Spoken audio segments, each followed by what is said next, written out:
This podcast is presented by S.W.A.G.wich, Cosbon, the instant costume adhesive. Have you ever had issues using materials to build cosplay costumes, theater props, or everyday repair? We have the solution you've been looking for. S.W.A.G.wich proudly presents our latest product, Cosbon, the instant costume adhesive. What you get is a 8.5 by 12 inch sheet. You simply peel off both sides much like you would double stick tape, except this isn't that. This is our patent-pending microfiber-infused adhesive that has a tensile strength of up to 100 pounds. This unique adhesive sheet is instant, and boy, do we mean instant. Activation is different than other products, as ours works purely by pressure. Simply peel and stick, applying even force, and it bonds. Instantly. It's human-safe, non-toxic, pet-safe, no fumes, and the best part, it won't ever stick to your hands. Rated for up to 75 wash cycles before starting to give. Great in the cold, rain, and even the heat. Stick anything to almost anything. Metals, plastics, most cloths, and best of all for all you cosplayers and costume builders, is all of your foam materials. While it does stick instantly, leave it alone with a bit of pressure for 24 hours and it cures to even stronger. So wave your magic wand and just use Cosbon, the instant costume adhesive. You are listening to a Dynamic Works Productions podcast. This show is available on iTunes, Stitcher Radio Network, and many, many more podcast services around the world. You can find all our content, music, videos, books, podcasts, and more on our website, www.dynamicworksproductions.com. Have questions, comments, or concerns for us? Head on over to the social tab on www.dynamicworksproductions.com if you'd like to talk to us. Now, on with the show.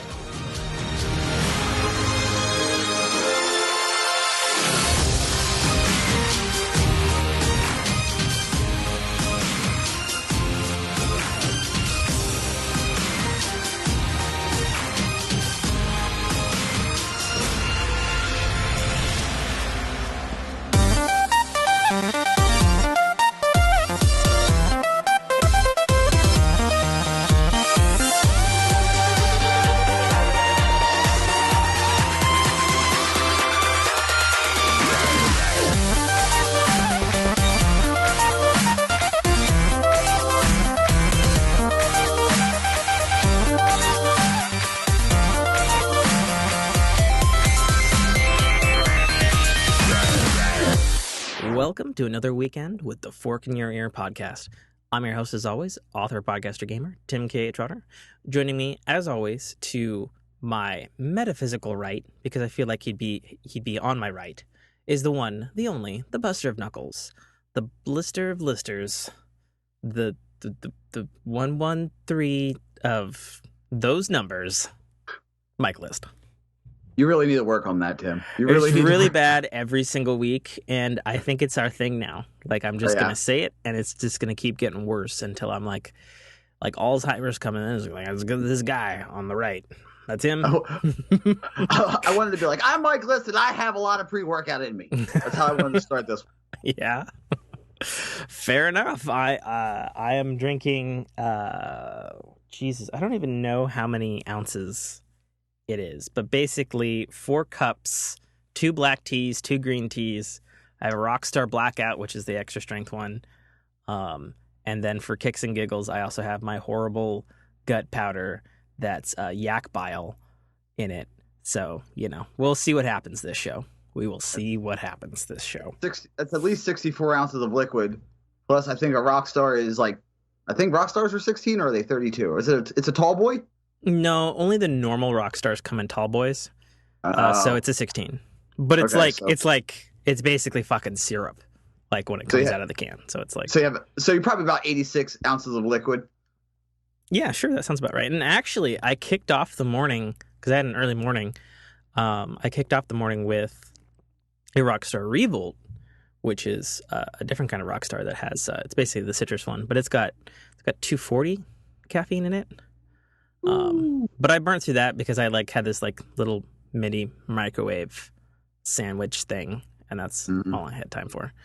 So anyway, so my spin ring is across the room and stuck to a table that, for whatever reason, is encased in like crusty booze. So that's so we ain't spinning this week, folks. I figured we'd freestyle it this week, even though we've got some stuff. Our Discord has been a hoppin'. Krusty Booze is the best band name ever. Krusty Boo. That's actually pretty great. That's actually like a great pirate name, or a good ship, you know. Yeah, The Krusty Booze. It comes for you all, and it's not great on wood tables, folks. Not great on wood tables. I'm just saying that right now from experience. So I did two things here in the last couple of days, Mike. As people may know, actually, I don't know if I talk about it very often on the show, but I know we did that one deep dive podcast like a month ago or something. When we cried? The Crycast? Yeah. I mean, we basically had two Crycasts. We did. It was damn near back to back. Yeah. I mean, like the happenstance of us both losing our dogs within 2 weeks of each other is ridiculous. Yeah. But no, anyways, I love my mom.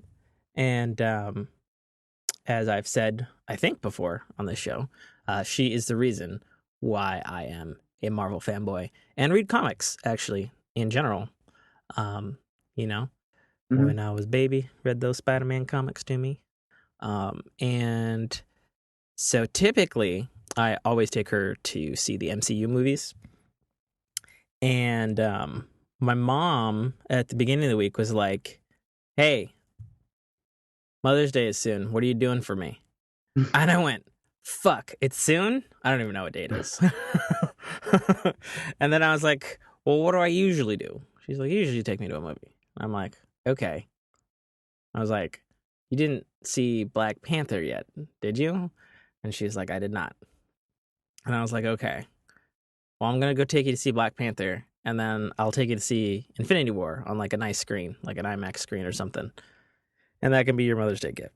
And then I don't have to forget it on whatever day it is, because I am the son of a mother who forgets Mother's Day every fucking year. And usually I do it late. Usually it's not a big deal. But she does remind me, you know that mom thing where it's like, hey, you forgot this.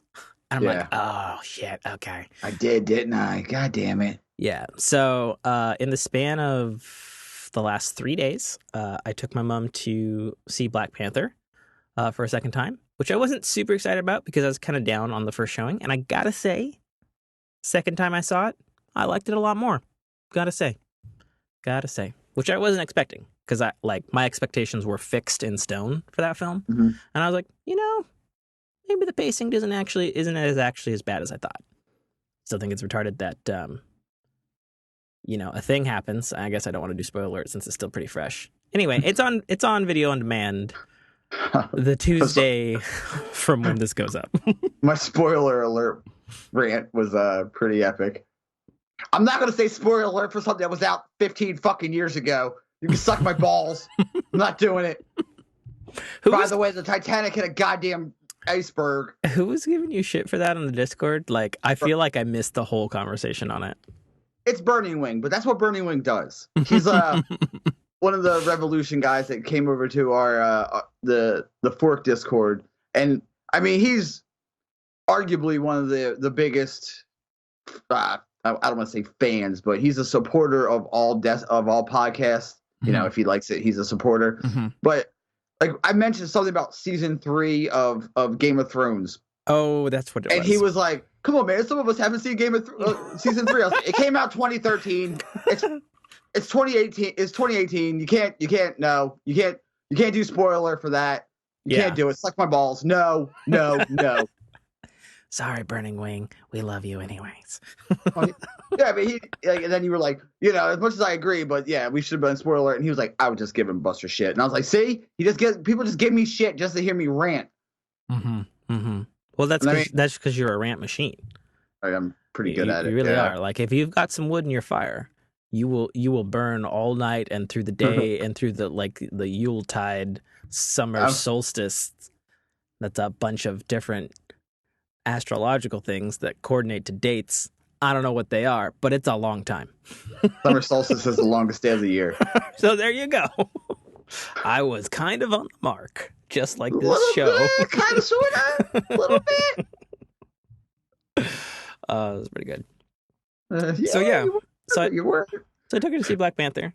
Nice. I liked it much better the second time. I actually was quite surprised. The other surprising thing, especially since it's out fucking available to buy in 3 days from now, was the theater was half full. I saw it at 9 o'clock on a Thursday, and I was 9 like, a.m.? no, 9 p.m. Oh, okay. I was like, 9 brother. a.m. Yeah, 9 a.m. I would have been like, what the fuck? Like, I don't get this. You know, because it's been out since February. You guys follow the Mike List way of doing movies? You go to a movie early so you don't have to deal with people because you're antisocial, but really not? No.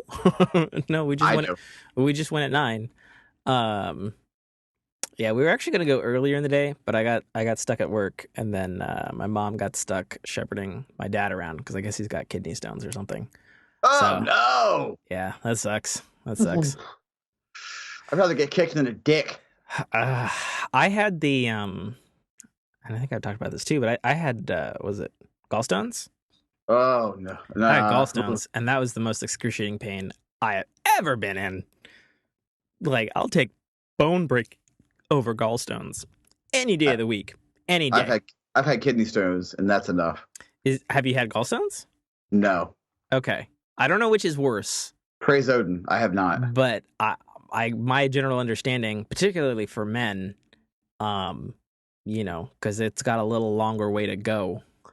And I actually don't know if that's scientifically true, so nobody quote me on that, please. I'm told it's a much worse experience for men. Is it? That's true. Okay, cool. The doctor was like, "You're in for a world. You're in for some fun." I was like, "What do you mean?" He's like, "It's got to come out." I'm like, "What do you mean?" He's like, it's got to come out your dick hole." And I was like, "Yep." I was like, "Hold on, did you just say dick hole to me?" And he was like, "I mean, I was going to tell you, I'm not going to lie to you." Yeah.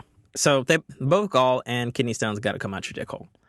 Yeah. And the only way I can really accurately describe that to our Fork fam is everybody remember that scene in Minority Report where there's the little spider bots coming out of the dick in the bathroom? It's like that. Just imagine little spider bots sticking your dick on the pee hole on the way out. That's what stones are. They suck. I was gonna say it's like pissing the comet that killed the dinosaurs, but yeah, that's accurate. That's accurate. Sure. I passed the fuck out. Tim. I remember going, oh god, I got to pee so bad, and then I peed, and I heard dink, and I woke up on the floor. I mean, I don't blame you. I was naked on the floor, writhing and screaming, for people help me. That's how bad it was for me. Like, I had no fucking clue what was going on. All I knew was, like, I felt death. I felt death inside me is what it was. Yep, that's what it feels like. Yeah. Like having death finger bang your dick hole. It's like getting kicked in the nads if your whole body was a nad. Or nads, I guess. Yeah. Okay, that's a good one. Yeah. I was gonna say it's like having your pee hole from the inside ran through a cheese grater.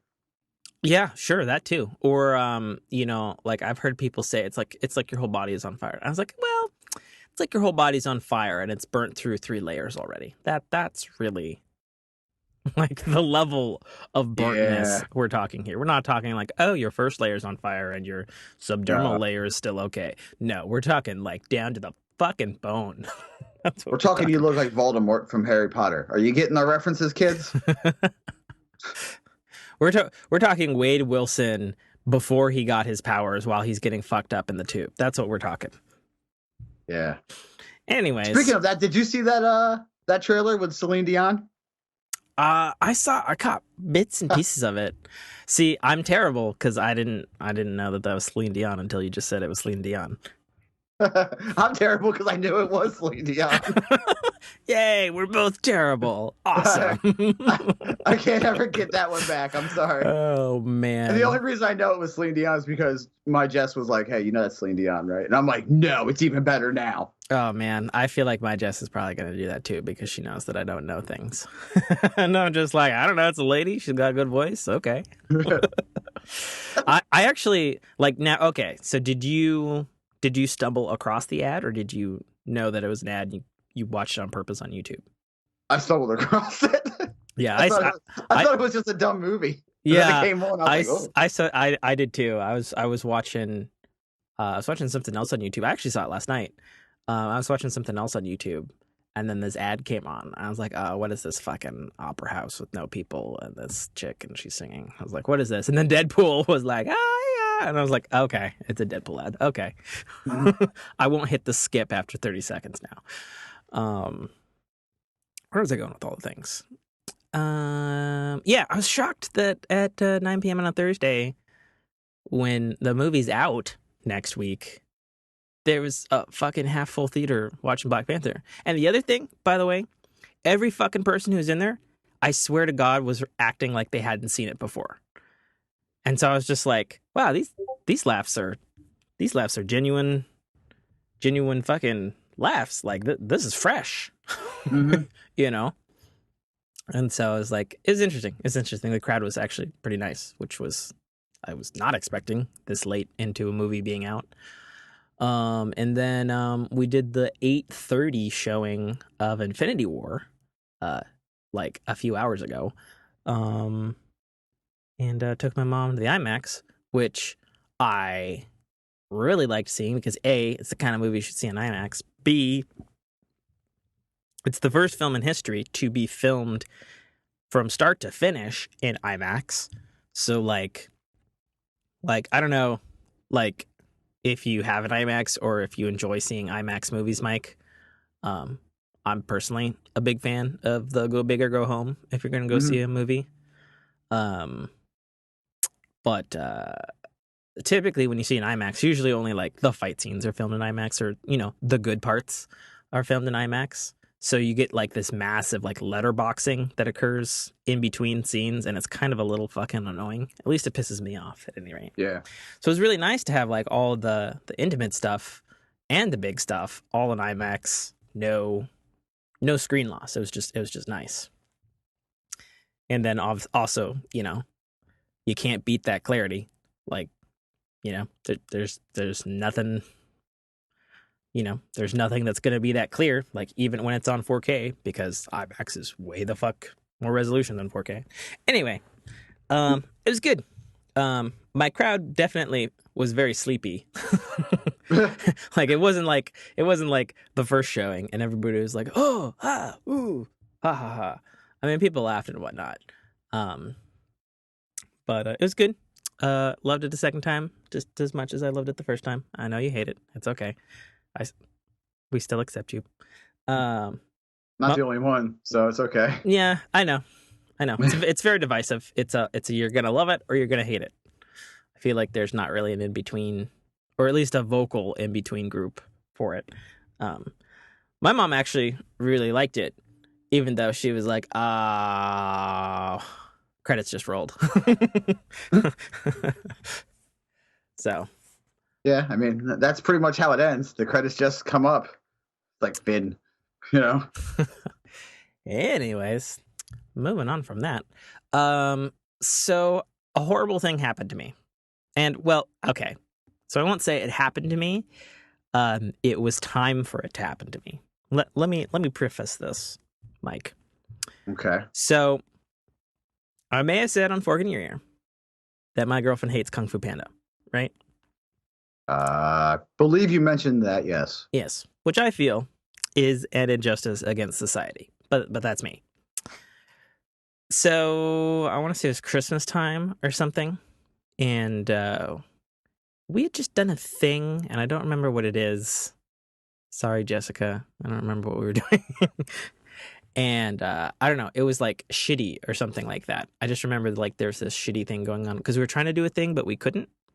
Oh, it just came back to me. We were trying to go do, we had this thing where there's this like giant park and they like do it up in like Christmas lights around Christmas time. Okay. And you drive through it and you see all the fucking bazillion dollars worth of lights and electricity being wasted.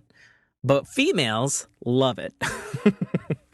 So we went there the first year I was dating her. And so, you know, we're on year 2.5 at this point. So it's like a tradition. And we tried to go, but the line was like really shittily long. So we couldn't do it. And she was bummed about it and I was bummed about it. And then, so she's been telling me for some time that she wants to get me into these Korean dramas that I guess she loves. Now, initially, I was like, okay, so my girl watched Korean dramas. It's not that weird. Some people watch Japanese TV. That's fine. What I didn't know was this girl not only watches Korean dramas, like she reads novels, which is like she reads a lot. So it's like several novels a week. She's got like the subscription to the Drama Fever app, you know, on her phone. Okay.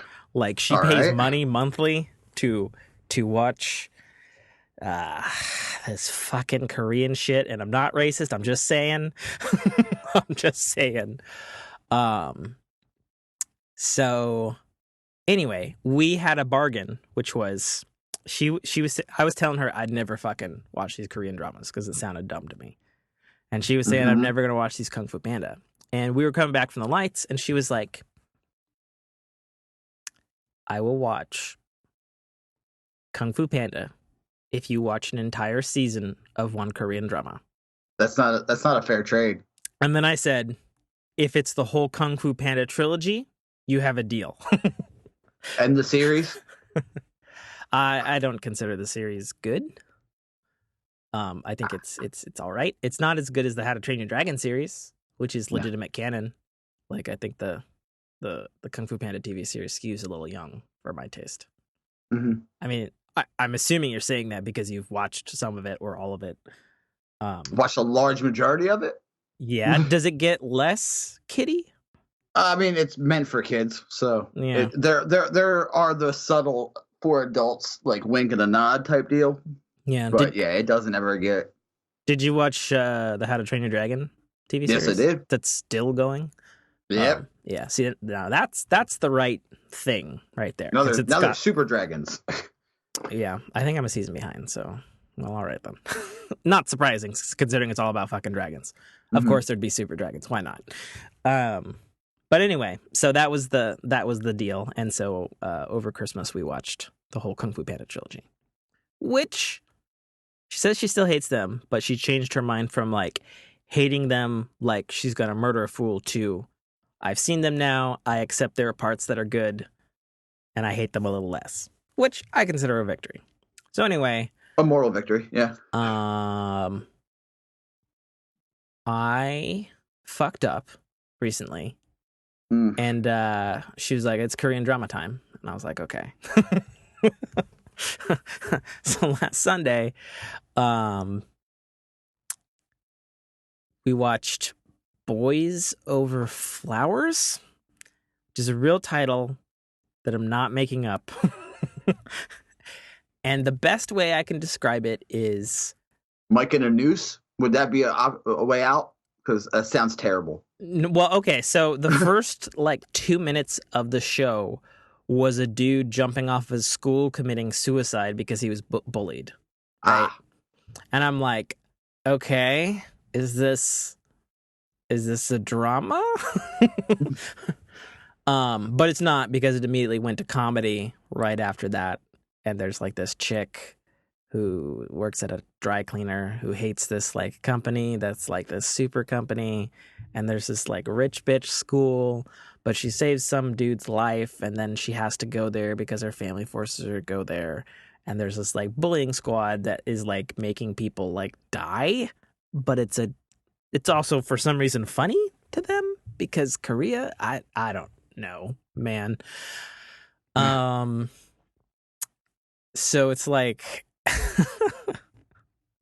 don't know. I guess it's supposed to be romancy, but it's super weird. And every once in a while, there's an American character. And to give you an idea of the level of acting that the American characters have, and then for whatever reason, the Korean characters speak in English for like a scene or two, which is really weird because obviously they're not good at it. But then the English speaking person, to give you an idea of the acting level, we're talking the people who would get rejected being cast for a Power Rangers. Oh boy. Like they had to go to Korea to get on TV.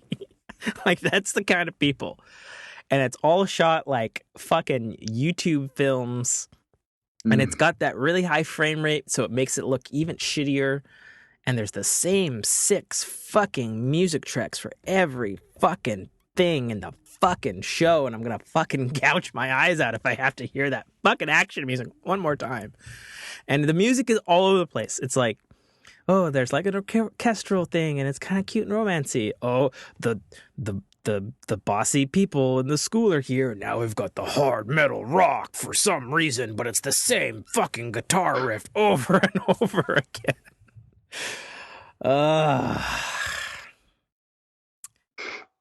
We Anyway. almost had a Tim rant, folks. I could go on, but I'm just thinking about it now, and I'm like, Well, so, but I mean, here's the bad part. There's more. Here's the bad part, Mike. I have 19 more episodes that I have to watch. Ooh. Oh man. And I'm like, wait, is there an option out of this situation that you are not telling us? Like suicide? I mean, maybe seppuku. Seppuku. How about you just take her out for a nice dinner? Yeah, no. So yeah, so I have more of that to do. Probably tonight or tomorrow. And also to make matters worse, because it's Korean television and they're different. You know, I'm like, okay, so this is like a half-hour show. And she's like, no, it's an hour show. I'm like, fuck. So guess what an hour show is in Korea? Is it an hour of actual show? It's 101 minutes of pure Korean drama. And I'm like, fuck. God damn it. That sounds dreadful. Yeah, they're like, it's HBO long, man. that's but what not it is. HBO good. Yeah, no. So, I don't know. It's like a whole thing. What's even weirder, though, is because like I'm trying to like figure out who these fucking people are. And so far, I've only got the main character down. I don't remember her name. I just know that she actually looks different than everybody else because everybody else looks the fucking same. Sorry, Korea. Korean drama. I'm trying to pick out your people. It's really fucking hard. Sorry, Korea. You know. But yeah. Don't feel bad. I can't tell the difference between Kim Jong-un and the guy who delivers the Korean barbecue. Gonna be honest. Gonna be real honest right now. Fair enough. Secret time. I can't tell the difference. Okay, I've got to be honest. What I've never had Korean barbecue. Is that good? Fucking delicious. Did we talk about the tacos yet? Oh no. Okay. That was this week, right? Okay. Yeah. Okay, so let me just finish up this Korean thing. So, yeah. So like I like IMDb like all these characters, and which is really hard because I don't speak Korean. And when you're reading languages, it's like, oh, it's Jin Hee Yang. Oh, and then there's another character who's Hee Jang Yin, and then another character who's Jung Hwa. And I don't fucking, how the fuck? Like, so it should be known to our listeners, I hate fucking like giant like fantasy books that has like 1,000 characters with unpronounceable names because I think it's fucking stupid and shitty to the reader. You know, that's one of the reasons why I probably would never read Game of Thrones. You know, TV show's different because, like, I can see different people. Right, I can put a face to this fucking ridiculous name. This, I have faces, but all of the names are, like, they're so similar to one another. And I'm just like, how do I keep... And so, like, the whole fucking time, I'm like, okay, is that the boyfriend? Is that the bad one? Do we hate him? Am I supposed to like that person? Like, I don't get what's happening. You know, like, and I'm asking this like every 30 seconds, and it's awful. Do we like him? No, no, he's an Yeah, asshole. I don't know. Okay, okay. Like, so, so I have to. I tried to post it in our Discord, but it was too long, and I feel I have to read it just to give you guys an understanding of like the kind of thing that this is. Like me describing it is one thing, but like this is a genuine plot synopsis of I'm not Boys Over Flowers, but another show that I guess I may watch after because Jessica demands it or something. I don't know. We'll see. Um, You ever just try to say no? well, it's like I feel like it's an eye for an eye kind of deal, and she grumbled through, you know, almost 7 hours of Kung Fu Panda. So it's like, okay, I feel like I owe her something. Like I mean, it's a trade off. It's a relationship. In relationships, you make trade offs. You know, right? I mean, don't you? Don't you like have things where it's like, okay, you gotta nut up or shut up? I mean, sometimes, but Jess and I also just say no. Like, we started this year by, like, one of the things that she has a problem with is she will say yes to anything. Like, if somebody's like, "Hey, can you come watch my stupid fucking cat for 3 weeks?" And she'll be like, "Yeah, sure." And I'm like, "No, we can't." You know what I mean? Like, don't do that. I understand, like, a week, sure, I'll take care of somebody's pet for a week, but for 3 weeks, no, they're just taking advantage of you. Just say no. So our thing this year, our thing, we're like, we're always gonna just tell the truth. Just tell the truth to people. If it hurts their feelings, it hurts their feelings. But would you rather be lied to or told the truth? Sure. So that's one of the things we did. And then another thing we did, and then like as soon as they hit, I was like, "So what do I do that pisses you off?" Mm-hmm. So she had to tell me, and then I told her, and she was like, "Okay, cool. So we don't have to do that." And I'm like, "Yeah." So a lot of the times, if she's watching a show and she's like, "I'm gonna watch the show," I'm like, "Cool, I'm not," and I'll just walk into the other room, or I'll pull out my phone and put in my headphones and watch YouTube. It makes things a lot easier, not having to suffer. Well, but see, so on the one hand, okay, that's fine, and I guess your relationship's a little different than mine. But at the same time, like we don't live together yet, So it's like Oh, when we're yeah. together, it's like we doing Yeah, okay. this. It's my turn now. We doing this. You know what I mean? Okay, yeah. So it's like That's also something that changes once you live together. yeah, I figured it would, because like Yeah. being able to say no and then go to a different room and do a different thing, like that's an option Yeah. at that point. Versus, okay, we got 3 hours tonight because I worked late and she had a shitty day, yada yada yada. Because like yeah. No, I get that now. I get it. Yeah. Okay. So that makes a lot more sense. We've lived together for 4 years. Nice. 5 years. No, we lived together for 5 years. We lived together longer than we've been together. Oh, I see. Okay, so this is gonna be dreadfully painful. I'm just gonna tell you, audience and Mike, right now. So this just be ready. This is a plot synopsis of a show called "You Are Too Much," because this plot synopsis is too much. This is on the Drama Fever website. Me and Jessica spent maybe 15 minutes laughing and reading this, and then at the end of it she's like, "Oh, we're gonna watch that," and I'm like, "Are you what?" So I'm just gonna go for it. Okay, here, let me take a drink here. I gotta wet my whistle here. I'll try to plow through it as fast as possible to not completely pain our audience. It had me laughing at the end just because it's so ridiculous, but it's an actual plot synopsis. Okay, here we go. This is what's on their website. You Are Too Much. 2 new episodes added every Thursday. Jung-hwa, Venus Talk, Witch's Romance, and Jang Hee-jin, My Shy Boss, Mirror of the Witch, star in a drama about a woman who gave up something she loved for fame, only to meet someone who has nothing but still supports the one she loves. When a singer with a deep-seated pain comes across an imitator with a family to feed, both their lives are changed forever. Hu Jin-ya, Jung-hwa, is a beloved pop singer and celebrity. She's gorgeous, confident, and turns heads everywhere she goes. But past Hallyu, that's how it's spelled. I don't know. It's not a word.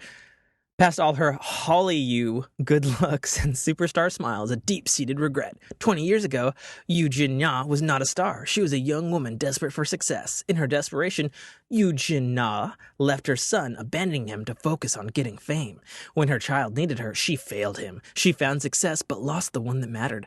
Zhenghua Dang, Jang Hee-jin, is a performer. Most wouldn't know her name, but they think is ridiculous. She is not famous. She is not gorgeous. She is like 100 other people we cross in the street without sending a second look their way.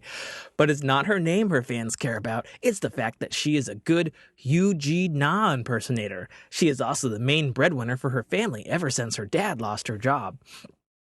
When she recognizes there is a demand for her talent, Young Ha Dang starts impersonating the famous singer at a club to support her loved ones.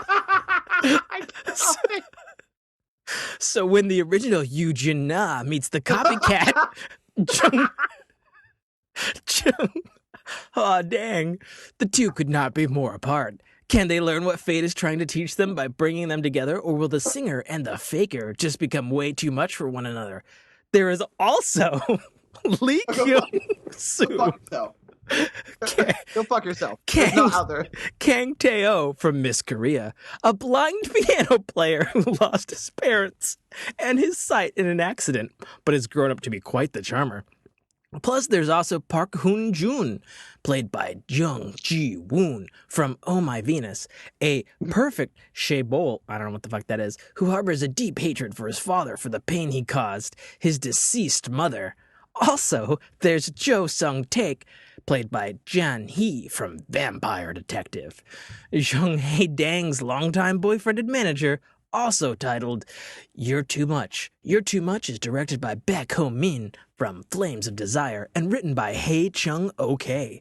The drama debuted March 4th, 2017 and airs every Saturday and Sunday at 8:45 p.m. on MBC. The series will run for 50 episodes, culminating on August 20th, 2017. On March 23rd, the original actress for Jang Hae-dang, Gu Hin-sun, dropped out of the drama due to medical reasons. She had earlier experienced a severe allergic reaction on set that put her in the hospital and requires long-term treatment. She soon informed the producers that she would no longer be able to continue work on the series. In a statement, the producers praised Jun Hoon-sin for bringing her unique style to the character of Jung Hae-dang. It was announced soon after that Jang Hee-jin would take on the role of second lead Gu Hee-sun's place for the duration of the series. The extended cast for Year Too Much includes Hum Jung-hwa as Yu Ji-na, Gae Hae-sun as Jung Hae-dang for episodes 1 through 6 only, Jang Hee-jin for episodes 7 through 50, Kang Tae-ho as Lee Kyung-so, Jung Ji-woo as Park Hon-jun, and Sin Dae-eun as Jung Hae-jin. Is Park Hoon-sun. Fucking words just spewing out here. There's a bunch of names. There's like 60 more names here, and that's the end of the fucking plot synopsis. I'm just going to say, the fact that someone had an allergic reaction to the bullshit on set should have clued everyone in to this is the worst idea ever. Oh, man. Like, can you just imagine, like, I just can't put up with this. So what are you going to do? I'm going to have an allergic reaction. Like, basically, yeah. Like, bung hai mai. I'm leaving. What's the matter? I don't know. I'm going to throw up or something. Oh, man. Like, yep. Like, come on, man. This is ridiculous. That was ridiculous, dude. Yeah. Wasn't it? Wasn't it? So bad. So bad. Whew, man. I couldn't help but laugh. It got so ridiculous at the end. I was like, I'm losing it. I can't help it. Dude. So when I read that with my Jessica, it was on my fucking TV. Like, my whole TV was filled with words. like after a while, like, I just started saying stuff. And I started screaming at Jessica. I was like, you don't want to see this fucking TV show with Bake My Soup? Like, I don't know these names, man. Oh my God. It's crazy. The fact that she pays money to watch this an app. Mm-hmm. I mean, it's a thing. I would scream into the night. It's a real thing. Oh my God, dude. Yeah. You were just talking, and I was like, I'm holding it in. I'm just trying to be, I'm trying real hard. And then you just start, and then to me, it was like you're having a stroke. It felt So I like was like, okay, Tim's having a stroke. Shit. We got to be cut. Hey, Tim. You know, I wanted just to like, I couldn't help it, man. I'm sorry. Yeah. Any Korean listeners, please send us a synopsis of who these people are. Like, are they like the Robert Downey Jr. of Korean soap operas? Oh, I have no idea. Like, I have no idea. I have no idea. Anyways, moving on to something that's not Korean. So 2 bits of entertainment-y news that's also kind of technology. So our one of our fork fam, Burning Wing, who I guess makes fun of Buster all the time. Doesn't make fun of me. We break balls. Fair enough. He sent us a link that there's a MoviePass competitor called Cinema with an S that offers movie plans starting at $5 a month. The caveat to that is you can get 1 ticket per month to any 2D traditional movie. And for $6.99, you can get 2 tickets a month. And if you'd like to see additional movies or add 3D or IMAX into the mix, which is something that MoviePass doesn't offer, prices are $10 for 2 tickets and $14 for 3 tickets per month. And the reason we brought this up is because we've all been talking about MoviePass lately, because I have mine. I used mine for Black Panther with my mom recently. Nice. Yeah, it was also kismet because like I used my MoviePass for a Black Panther ticket for me, you know, and then I was going to pay for a ticket, but my Regal card had like a free movie on it, and I was like, oh, sweet. So I took her to Black Panther for the price of Junior Mints at the concession stand, which was nice savings. So go MoviePass and Regal card at that point. But anyway, I just thought I'd bring it up to our fork fam and listeners out there that there is another MoviePass competitor that offers a little different stuff. And on the topic of MoviePass, so I guess it's profitable again. Like, I feel like it was only last week we were saying, oh, it's down the shitter, or it's going to be down the shitter in like a year. I guess their promotion where they switched their plan, and we were talking about that a week or so ago. I guess the promotion got a bunch of new customers in, so now they say they're okay financially, not to worry about it. And they had swapped their plan to being kind of like, what was it, like 20 movies a month or something? It was less than what the thing is that me and you signed up for, Mike. Yeah. And now I guess that's available to buy again. So that's a thing. So if you want to jump on the MoviePass train, do that. If you want to jump on this new Cinema with an S, you can do that too. If you let us know how it works. Yeah. Any fork fan want to give that a go? It's available in US, UK, Canada, and Australia. So that's a thing. And their prices are lower, but you also get less. But if you pay a little more, you can do the 3D and IMAX, which personally I care about. But, you know, I just paid, you know, what was it, $28 or whatever, take my mom to IMAX. So that wasn't too bad. You know, MoviePass was not available at that because you can't do that with IMAX. Anyways, that's what I got on that. Did you have anything particular to talk about this week in the subject of entertainment, Mike? Entertainment? Yeah, because we were kind of on that topic, sort of. Well, we kind of bled like entertainment life. We just sort of we weaved and wobbed. I mean, here's some entertainment / technology. Hey, Tim, remember that smart dick ring we were going to talk about? Oh, no. Well, I mean, I don't think we talked about it on the show, but okay. Oh, fuck. Okay. Hit me. What was it called? The eye? What was it? Do I have to Google this? Because I'm scared to Google that. Hold on. It's a smart condom. Smart condom. Are you Googling it? Because I'm scared to. The icon. That's what it's called. Of course. Okay. The icon, and I'm going to look up my favorite dude. My favorite guys, Jesus and Miro. Did they have a thing on it?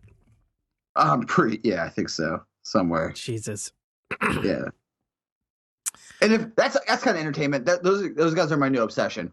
I've noticed you send stuff. Hilarious. They are pretty funny. They're pretty funny. Yeah, for real though. She fucked that snake. Oh man, sorry. It's a further inside joke, Fork Fam listeners. It's on our Discord. Check that out. Which you can find the links to our Discord at our Twitter, GetForkPod, and yeah, that's how you get onto that Discord server, baby. All right, guys. So basically, this smart condom tracks your performances. Like it tracks your thrust velocity and your arrival viscosity and like other things. Now, what I don't understand is, okay, I mean, little inside baseball. I don't wear condoms. I'm not a quitter. And that's fine. I mean, if you choose to, you do. However, I don't want a condom to tell me I had an off day if I had an off day. Yeah, I mean, I have an Apple Watch, and it yells at me when I haven't stood up for like 5 minutes every hour. You know. Imagine if you this thing ties to your smartphone, people. So just imagine, you and your lady or your gentleman, not judging, I don't know, decide you wanted to go and have a night out, and you get a little too tipsy. Let's say you have a subpar performance. You don't want your phone to tell you the next day, hey man, you had 32 strokes. That's not what you want to know. Right? Yeah. Like I don't understand it. Like I get it. I mean, yeah, we live in the future. Whatever. I don't need my phone to tell me, hey man, did you get too drunk last night, or were you tired, big guy? Mm-hmm.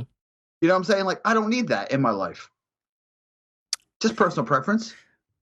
So this is gonna get real personal real fast. So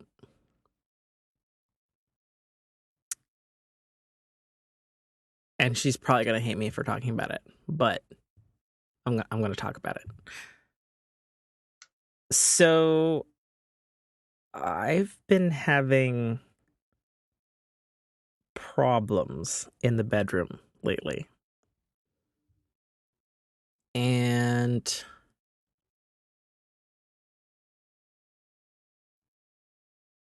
it got so quiet I can hear the fucking birds chirping at Mike's house on the East Coast. That's how fucking quiet it got. Basically, like, so, okay, a few things. One, I've been working really long hours, and I've been not sleeping particularly well. And it's my understanding that sleep is, an important part of sex. Actually, let me backtrack further than that. And I feel like I've told you off show, Mike, but I'll share with our work fam. Like, I don't care. I'm open with you guys. So both me and Jessica are each other's first sexual partners. So I don't have a metric or skills that I could, compare. I have no comparison, which I suppose is fine, I guess. Yeah, I don't know. I don't know any better, but particularly this year, I've not been satisfied with my woman, and it bums me out and it bums her out, and I'll be honest, like last night, like I did not get either of us off, and it's like, I gotta like expand my horizons here as a fucking sad 30-year-old man who only has one sexual partner. So I presume, Mike, you are infinitely more experienced than me in this matter.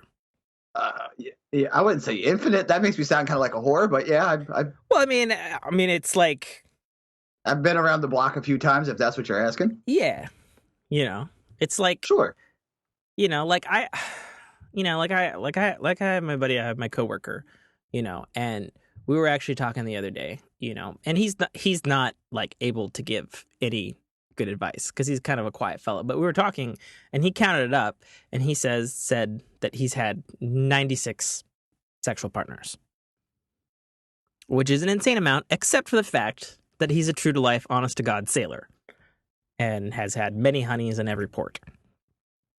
Literally. Mm-hmm. In both sense of that definition of that word. So I'm like,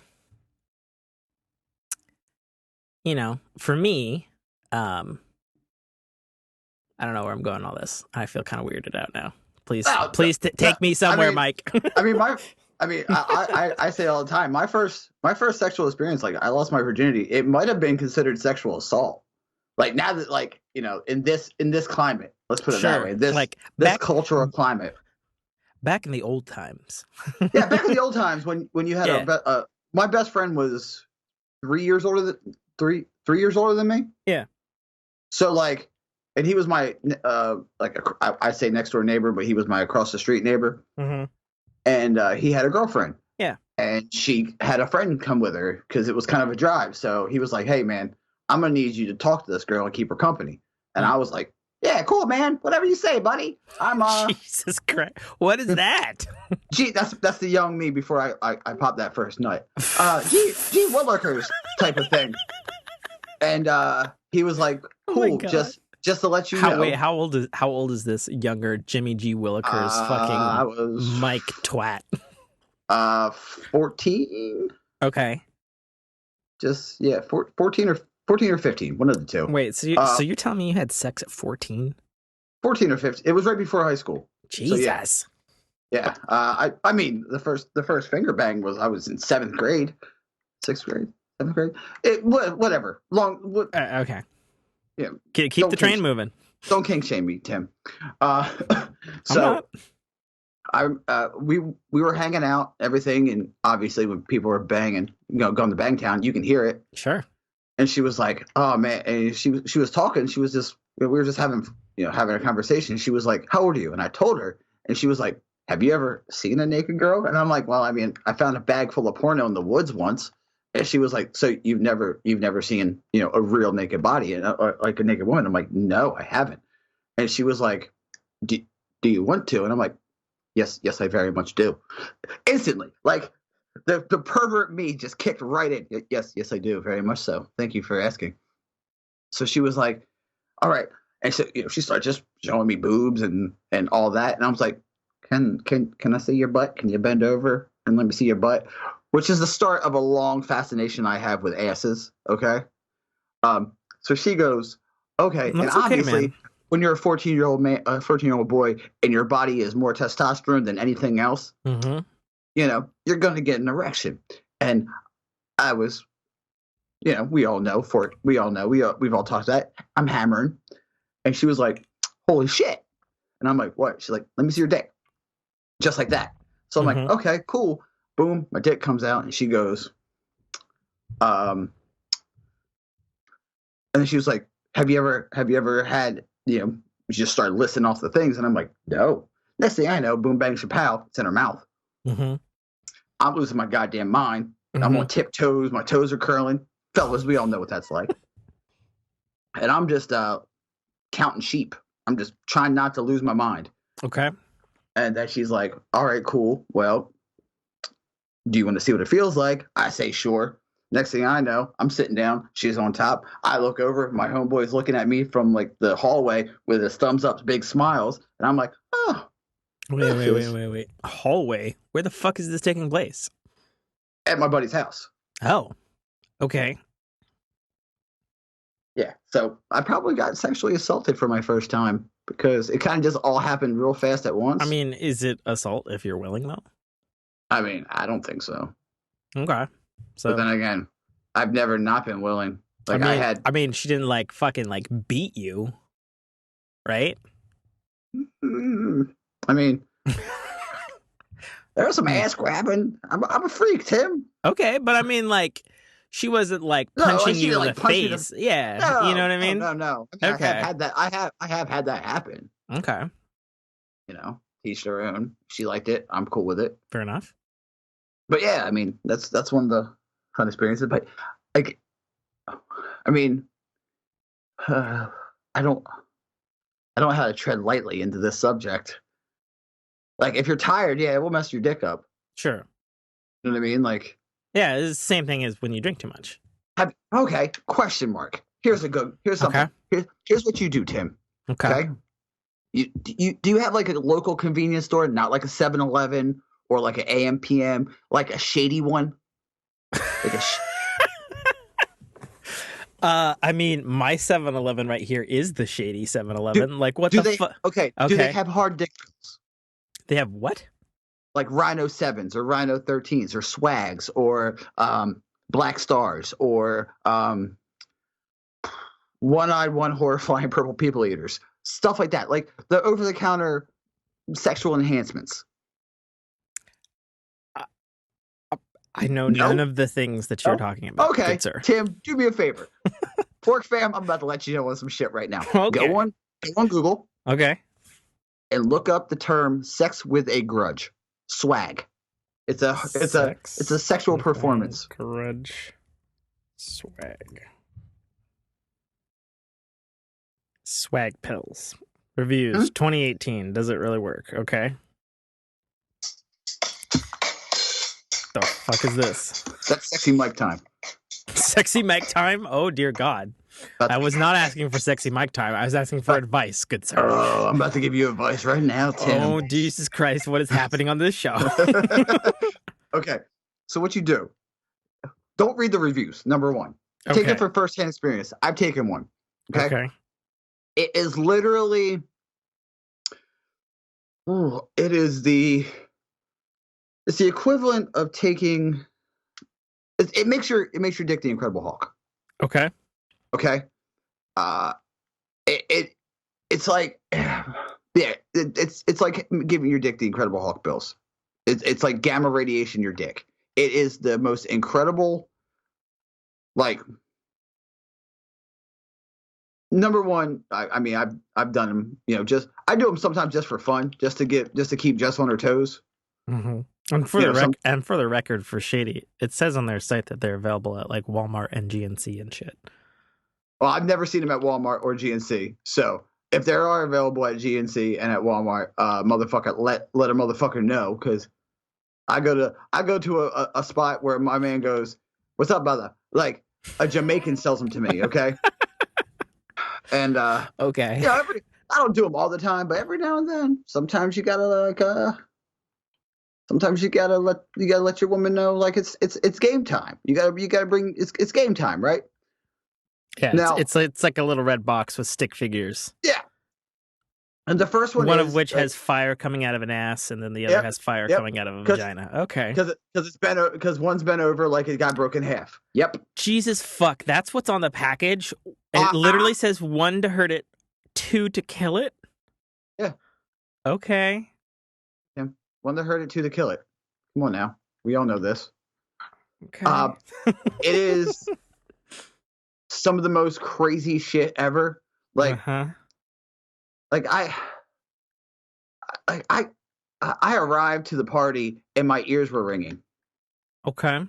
Like you're gonna have it's gonna be a time, okay? Like, it's bring a lunch. You know what I'm saying? Like, I literally had, Jess looked at me and goes, you have, there's no more. You have to stop. I can't. I'm literally gonna die. Okay. And I mean, it's woo, Tim. Woo. Okay. Incredible. So let me guys, check it out. Let me ask this, good sir, person who has thrown up blackness from going hardcore into a keto diet, amongst other questionable things. How often are you swagging it? I mean, it's not every week. I every now and then. Mm-hmm. It's one of those, like, special. If you put it this way, if you have like a special occasion, it's fun. Okay. You want to break it off, type of thing. You want to kill it. Mm-hmm. They don't lie when they say kill it. It's not a lie. Not a lie. Okay. You literally break it. It's okay. It's one of those things like, oh, I'm showing off. I'm showing out type of thing. Like, yeah, it's incredible. Don't do the rhinos. The rhinos will make your head feel like it's about to pop off your skull. Also, you get a nice little buzz from these things. Like you get giggly and happy. Jesus. Probably, Okay. probably because there's I don't know, like low key Viagra in them. Cialis for sure. Okay. But yeah, look them up. It's fun. I don't do it like every week, stuff like that. That's ridiculous. But yeah, I do. I mean, I do also use my body as like a test tube. I'll try anything once. Mm-hmm. As we all know, I threw up black. Yeah.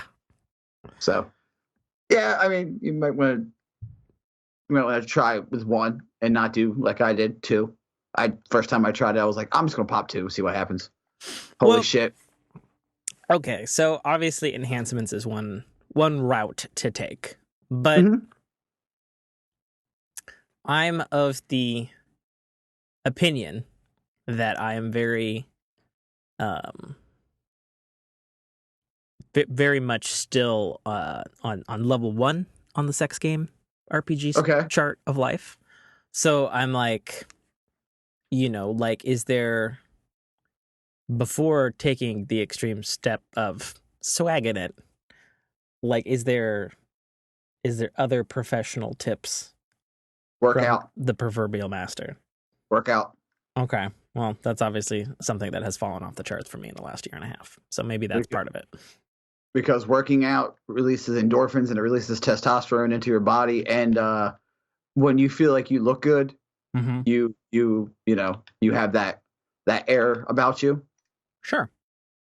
And that's I mean, I get told all the time, I can't wait to go back to working out. I can't wait. I miss it. I miss it bad because once you work out, you get, well, she calls it, Mike just calls it like a gym dick, because I'll come home from the gym and I'll just be like rocked out. Okay. And she's like, I don't understand why this is happening. And I'm like, I don't know either. Just hop on the train. Let's go.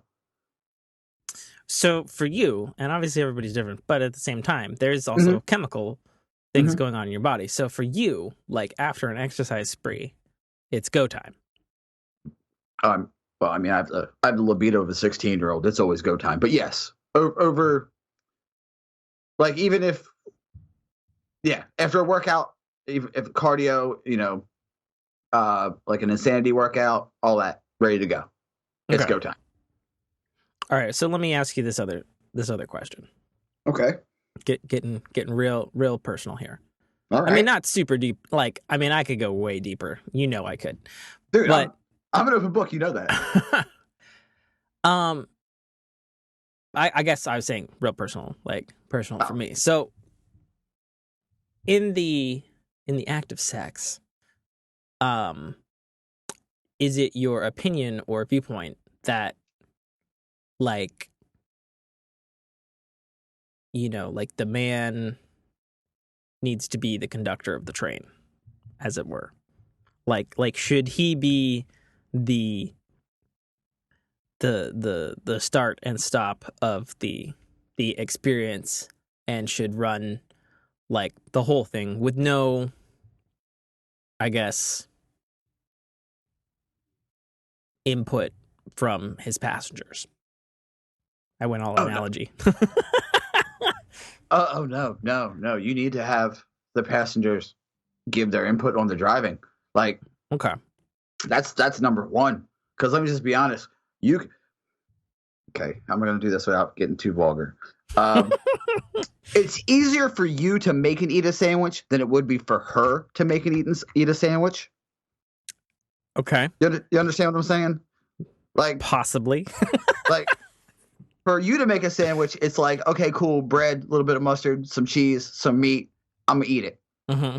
For her to make a sandwich, she has to think about wanting to eat the sandwich, and then she has to think about wanting what she wants on the sandwich. And then when she makes the sandwich, it has to be perfectly timed and has to be perfectly sliced meat and cheese, and a little bit of pickle, and maybe some like weird red onion. You know what I'm saying? Like, I think I do. Yeah. The puzzle for you is easier than the puzzle for her. Okay. So I mean, I also don't know. So I bring that up because, I feel like, for me, like when we're making sandwiches at the same time. Like that reference? It's a good reference, right? I think so, yeah. We'll see how far we can take it. when we're making sandwiches, you know, and I've got the mustard on one side of the bread, and she's got the mayo on the other. And I want to know which meat should go in the middle, right? And I feel, at least for me, like I'm like, okay, I know what meat I want in the middle, but I need you to be in agreement of the type of meat that we put on this sandwich. You know what I mean? And all I ever want is for her to talk to me while we're making the sandwich. And for her, she's like, fuck you, we're making a sandwich.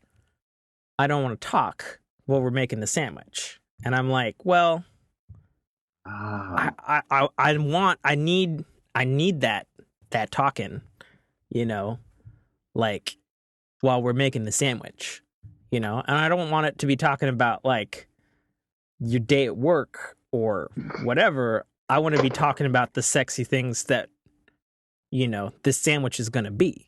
You know what I mean? Okay. Some fun things you can do. Okay. I'm not going to put on the sexy mic music. I'm just going to give it to you. That was so bad when you put that on the first time. Yeah, I know. That's why I did it, because it's so fucking fun. Now, what you need to remember is making a sandwich for her might be a little bit more cerebral. Mm-hmm. If that makes sense. Like, she has to really think about getting into that sandwich, like digging into the sandwich, right? So maybe what you should do is tell her like what recipe you're going to use, like, but not out loud, just like in the ear. You know what I mean? Like, just whisper to her, like, I'm going to put that pickle on the top slice of the bread, and then we'll put bacon on the bottom. Stuff like that. You know what I mean? Like, you just work your way into it. Like, you can't have you can't have like Iron Chef quality from the start. You got to work into it. So, okay. So for me, I feel I don't have a problem of being like, that bacon is so crispy on there. I really like the way that it mixes with the Spam. It's delicious. The bread is so moist, and then I want. This is the greatest fucking show. Oh God. So, and for her, like, she just wants me to know that I should be saying and doing, like, oh, I'm gonna push that pickle. I'm gonna push it right through until it splits the bread, and the mayo and the mustard combine, and it overruns onto the third layer of bread on this sandwich. Like, she wants me to know that, like instinctively, and all I want from her is to be like, hey, you're making a good sandwich? Her to me to be, talking up the sandwich your sandwich skills. Your sandwich making skills. Not necessarily like the skills, but like I want her to be talking up her ingredients that she's putting on the sandwich, Like, if I'm like, like, because I know that she wants this, she wants me to say, pushing that pickle right through, and we're gonna mix it around. Maybe it's got a little pepper on that pickle mixing into that mayonnaise. Like, I know she wants that, but I also want her to be like, like, I want her to be like, oh, my cheese is so Tillamook-y and cheddar-y, like I want that from her side of the sandwich making. Okay. And that's not, sometimes it's like she's there, and everything's great. And then other times she's just like, I don't know what to talk about, and I'm not going to talk about it. And then I get a little like, okay, well, you can't talk to me about like the meat and the cheese that we're putting on the sandwich. Like, I need to be involved in the sandwich making as well, so that we can make the sandwich. You know what I mean? And so it's like, on the one hand, I'm like, well,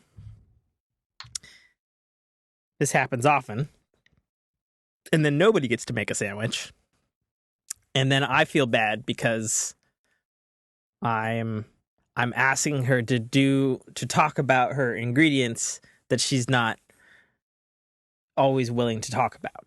You know what I mean? Yeah. And so then I'm like, well, maybe I should be exercising before I go and make that sandwich. Which is fine. Like I can totally have that as a thing because, as you know, I've put on a bit of weight this last 2 years and lots of working and not, I'm not even keeping in my runs, which was like my minimum exercise thing that I've always done, Okay, now Tim, here's something I'm gonna offer this to you. Okay, and it's, I mean, you can say, Mike, you're out of your fucking mind. Okay. Hell no, whatever. I say we do a Fit Fork Fam face off. Face off might not be the word. Okay. A Fit Fork Fam 2018. Okay. Now what? As soon as I'm cleared for my shoulder, okay, I'm gonna go back into the gym. Okay, but we all know that you're an expert at it, though. I wouldn't say I'm an expert at it. I just you're like a fucking expert at it. Don't be modest. I'm good at what I do. I'm decent at it. Okay, I still have a lot to learn, especially with my hook to chromium process. I have to relearn how to lift weights now. The what? The fucking the what process? Hook to chromium. A chromium process. It's the part of your. It's the normal people. It's like right where the shoulder socket, like the rotator cuff is. Okay. There's a bone that goes over top of it that like kind of protects it. Mine's hooked. So like if I lift wrong, it catches on my rotator cuff and digs a piece of it out every time I lift wrong. Oh, okay. So, okay. I can relate. I don't have the words for it, but like when my right arm was jammed into my shoulder bone in Christmas and it was grinding on it, I had to make sure that I was doing some stretches to make sure that that fucking bone was trying to readjust itself so that it wasn't scraping. I got you. Okay. Some of that stupid fucking bone and body shit that you gotta you have to force your body to do something slightly different that it's accustomed to naturally doing. Gotcha. And I was born, and it wasn't like anything. It was an injury. I was just born with it. Oh, really? Okay. Yeah, it's just the way my body is built. Okay. So I have to relearn how to lift. Sure. So I'm just saying this, Tim. Once we start together. Okay. Every time we get a workout in, we just send each other a message. Got my workout in. Okay. Keep each other accountable. Okay. I'm down with that. You don't have to go you don't have to do every day like I do. I do 5 to 6 times a week. You don't have to do that. Okay. You could do like 3 times a week or 2 times a week. Just start. Yeah. Also, I'm going to take Pete for a lot more runs because I have to. Sure. Yeah. He's going to need he's got boundless energy and he's young. Yeah. And he's a working dog, and working dogs get destructive if they don't work. Oh, yeah. They got to get that energy out. So what we do. Okay. We don't need to set like limits for each other or like, okay, we got to lose, each of us has to lose 15 pounds by this because. Sure. I can send you stats. Like I have I have an Apple Watch and I have a fucking phone. Like it's pretty decent at checking those stats, I mean, I'm just saying like, your beginning weight and then like every month we'll take another weight. We don't got to do pictures. If you want, I suggest when you start working out, you take a picture before because you're not going to see it looking in the mirror every day. Sure. No, who's going to see it first? Jess. Jess will see it first. Okay. She'll be like, damn. Or she'll be like, you okay? Like, you're looking, she'll say something. She might not say it like my Jess does. Like my Jess is like, hey, come here, put your, whatever. Give me that sandwich. Whatever. But she might say, hey, you're looking, your arms are looking big. Or, your arms got bigger or something like that. And then, every month or every 2 months you take a picture. And then you look at the 2 pictures side by side. Because iPhones give you that nice little album feature. So you can swipe through. And then take a weigh-in. Okay. Then we could just keep each other accountable. Okay. Because it's like, hey, man, did you work out today? Nah. Okay, cool. how many times you work out? I worked out once this week. Okay, do you know it's Friday? You know, Sure. you got to hit, today and tomorrow, right? Because Sunday is the start of the week, obviously. Is it? I mean, it's the beginning of the week. I mean, unless you want to do Mondays, but Mondays are just weird. I mean, Monday's the start of the week for me. I mean, okay. I mean, I realize the way fucking calendar's set up, and you got the Saturday on one end and Sunday on the other. Like, Yeah. I get that that's the way the calendar's set up. But in my head, a start of week is fucking Monday. You know what I mean? But it might just be the way my work schedule is too. Like my work schedule, Yeah. Because I mean, you work a Sunday. Yeah, I work Sunday through Thursday, so that might be another reason why I think that it's Okay, well, whatever it is, like if you set a limit for, Sure. like if I say, okay, I want to go 5 days a week. Okay. And then, you say, okay, cool, I want to go start with 2 for the first month and then 3 after that. Or whatever it is, right? We can keep each other honest and like accountable for it. Sure. You can be like, Mike, how many times did you go this week? And I'm like, okay, cool, it's Thursday, it's Wednesday. I've only gone twice this week. You'd be like, okay, well, you need to burn it out. You just go through it, Okay. And I find that that's a lot easier. Like, obviously having somebody in your face working out with you is the best way to go. Mm-hmm.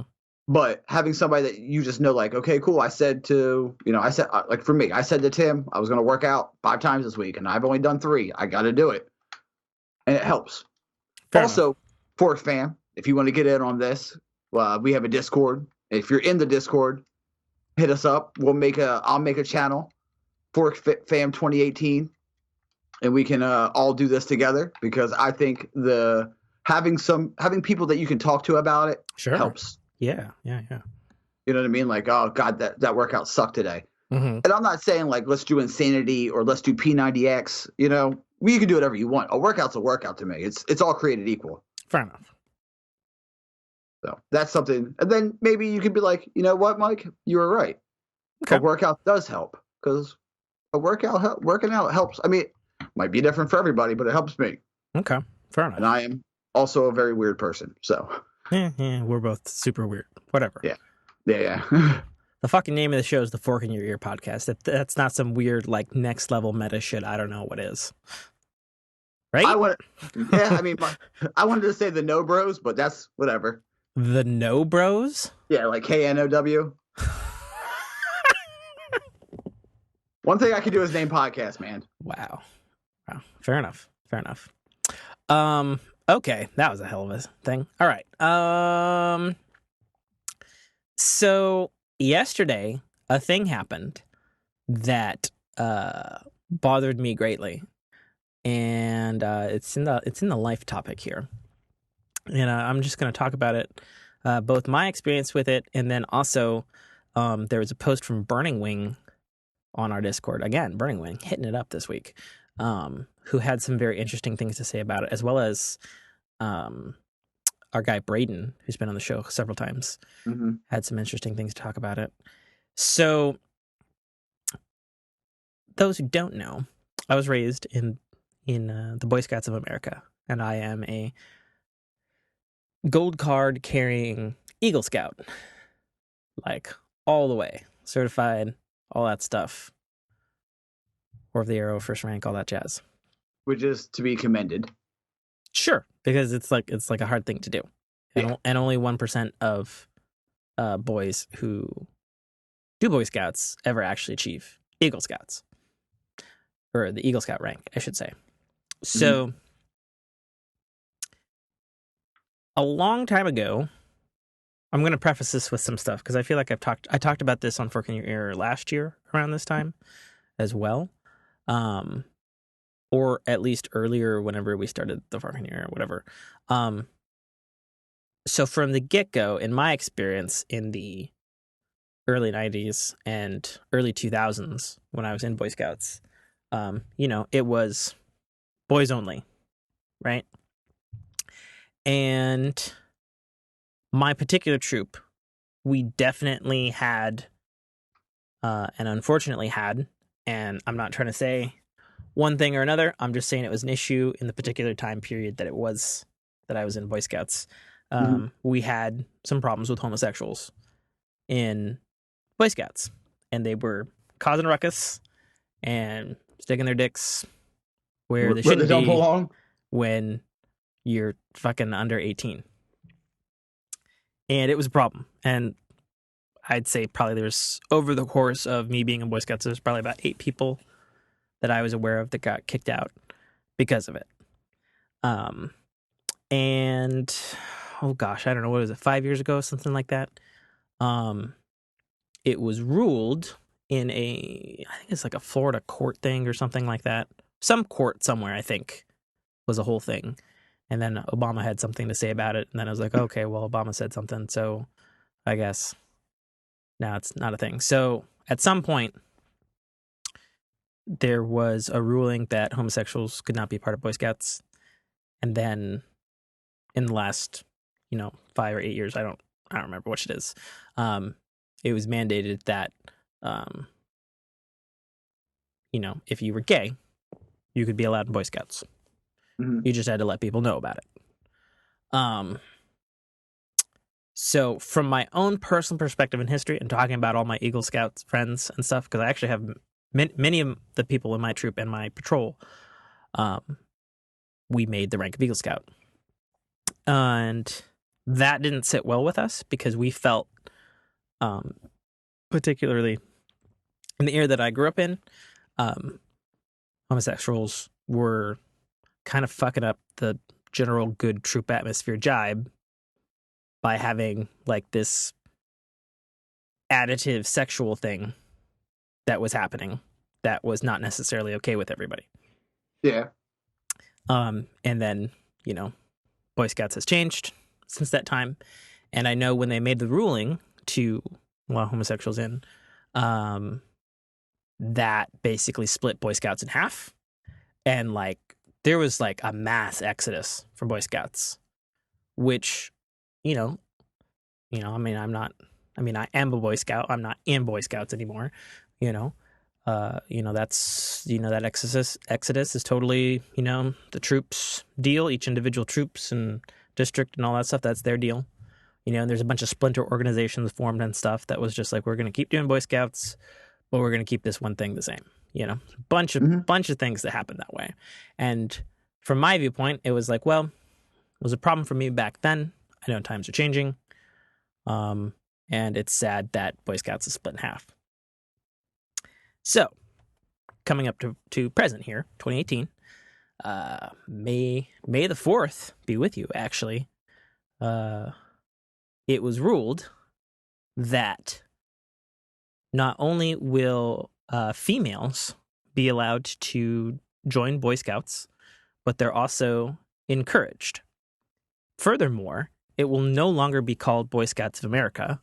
It will now be called Scouts, BSA, which is kind of funky because BSA stands for Boy Scouts of America. So I'm like, that doesn't make any sense to me on the surface, just from the naming standpoint. But it's like, okay, Scouts, fine. So when I initially heard this, I was thinking, okay, well, it's letting in the gays all over again, and now it's going to be fractured once again from people who are like, okay, this is how it's functioned for like 100 years, and now times are changing. And at first, I was upset about it. I talked with my Eagle Scout friends, and my actual coworker, Jeremy, he's an Eagle Scout as well.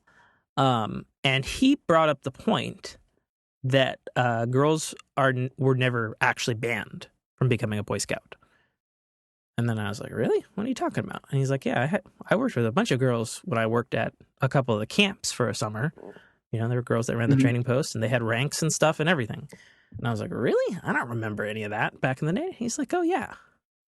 And then I was like, huh. And he's like, yeah, it's never been against, like, the bylaws of Boy Scouts. It was just, like, discouraged, I guess, as it were. Okay. And I was like, okay, well, I don't remember that, so I feel kind of dumb for getting angry about it. And then we started talking about it again, and then I was like, well, so there's a subdivision of Boy Scouts called Venture Scouts. They have, like, their own uniforms and shit. And I always remember Venture Scouts being, like the co-ed scouts, as it were. Because I always remember females being in that, and that was the thing. But I don't know. I was a kid back then, So it's like, okay, some things I don't remember, I guess. Yeah. So Burning Wing had an interesting thing here. I'm just going to read it from the Discord. Burning Wing said, I'm going to preface this with I'm the father of 2 girls, one of which is in the Girl Scouts. Text wall, cry emoji. I think it's great that the BSA are opening up to those who want to join regardless of gender. However, would something like this move be accepted if it was the Girl Scouts? Personally, I'd be fine with it. I think the more pressing issue is why are the girls wanting to join them? My guess would be that the Girl Scouts don't offer the same type of activities that the Boy Scouts do. Mm-hmm. If that is the case, maybe both organizations should take a look at what they are teaching, possibly have some sort of cross-culture education for those that want to do those. Also, if my daughter would like to join the BSA, I think I would probably be a nervous wreck to let her go out with a mostly male group into the woods. And let's not forget, there are some distinct biological needs ladies of a certain age require that many males feel uncomfortable around. Just some thoughts for you in this week's. Hopefully I don't sound like a complete lunatic or horrible person. So I think Burning Wing brings up the most apropos point about this particular change. Yeah, that would be an issue, because you have to think about it now. So I'm probably the last generation of Boy Scouts as it was. Even then it was probably watered down from whatever it was before I came along, right? Yeah. Because it itself is a watering down of the British version, which it came from. So, when I get married and I have kids, hopefully, and I want to try to have my kid have a similar experience, because I feel Boy Scouts was a very positive influence in my life, and definitely instilled with me a good sense of morals and being able to overcome certain things that, you just don't fucking do in this day and age, like go out camping and orienteering and compass work and make some ropes and make a fire and all that sort of shit, Mm-hmm. And I feel that that's just good stuff to know and do as humans, So now, though, much like Burning Wing, if I have a boy and I want him in Boy Scouts, I would have to consider, different genders and different sexual orientations now when they go in. And, I would imagine, like, if you were a young gay male, it's not, maybe it's, I don't know. I'm guessing here. Maybe it's not quite the same thing as when you become a teenager and there's a female around, same thing for like a female, female, is hitting puberty, and the times you'd be in Boy Scouts or Scouts now, as I guess it is, furthermore. Mm-hmm. So it's like, and my sycophantic mind immediately goes to the fact that we all teach these kids ropes and tying people up and things like that. And I'm like, yeah, if I had a daughter, that'd be a little, I don't know if I would want to be near her on these camping trips. And I would want to be like an adult leader at that point to make sure, Boy Scouts didn't get like hard dicks and like tie her down and do something weird, and that's a very dark place to immediately go, but it's a consideration, right? Yeah. I would imagine as a father. So, okay, you have a kid, Mike. I do. How the fuck do you feel about all this? Because I come from a place of I was Boy Scout, or am. So it's like, yeah, I don't know. It's a very complicated topic for me. Yeah. I really don't have skin in the game. Sure. I was never a scout, and my son doesn't want to be a scout, but he did go to science camp and space camp last year. That sounds rad. Yeah, it's super rad, actually. Yeah. And for me, it was like, okay, he does live with his mom, so I kind of was a secondary party, but whatever. Sure. God damn it, I paid for it. Sure. And he was I asked him, I'm like, you know, did you have fun, buddy? Like what happened? All this good stuff. And he was like, yeah. And then there were girls there, and the first thing he said, there was girls there, and I'm like, yeah, I figured there would be girls there. Like Mm-hmm. usually that's what happens. And he's like, he wanted to tell me all this, but I mean, I don't want to say if I had a daughter, if I ever have a daughter, I wouldn't want, if she was like, hey, Dad, I want to be a scout. I wouldn't be like, no. Mm-hmm. That's not how I was raised. I was raised by just do whatever, you can do whatever you want, but you have to see it through for the season, Yeah. So that's something, I mean, I don't know. Scouts don't have seasons per se, but, No, they maybe don't. just, yeah, exactly. Maybe like see it through for, a year, give it that time, you know what I mean? But I mean, sure. Yeah. They do teach ropes and they do other weird stuff, but I'm okay with it. That's like for me, like MMA or jujitsu, Mm-hmm. like, do I think women, MMA fighters are okay? Hell yeah. They want to do it. Let's do it. They don't have, I don't see the reason to, I don't want to say stifle them, Mm-hmm. stifle women. So I'm like, yeah, some of them, when I did jujitsu, I had to spar and grapple with a female. I didn't take it easy on her. Mm-hmm. You know what I mean? That's just not how it was. Yeah. And if you did go easy on her, she would. No, the girls that I went with, they would crank your arm off. They would let you know, like, I know you're taking it easy on me. Don't do it.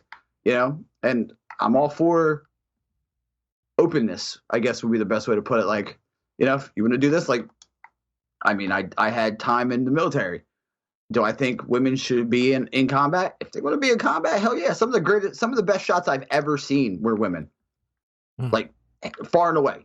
So I'm okay with it. But like I say, I don't have skin in the game. I'm not an Eagle Scout. I haven't spent most of my life as a scout. Yeah. So, I mean, you know, it's fine with me, but it might not be fine with somebody else. I'm not saying it's not fine with you. You actually said you're okay with it, but Yeah. I mean, I suppose. Yeah. I mean, I obviously am not married and I don't have a kid. But if I had a daughter, mm-hmm. having been a scout, I would want her to have the same experience. Yeah.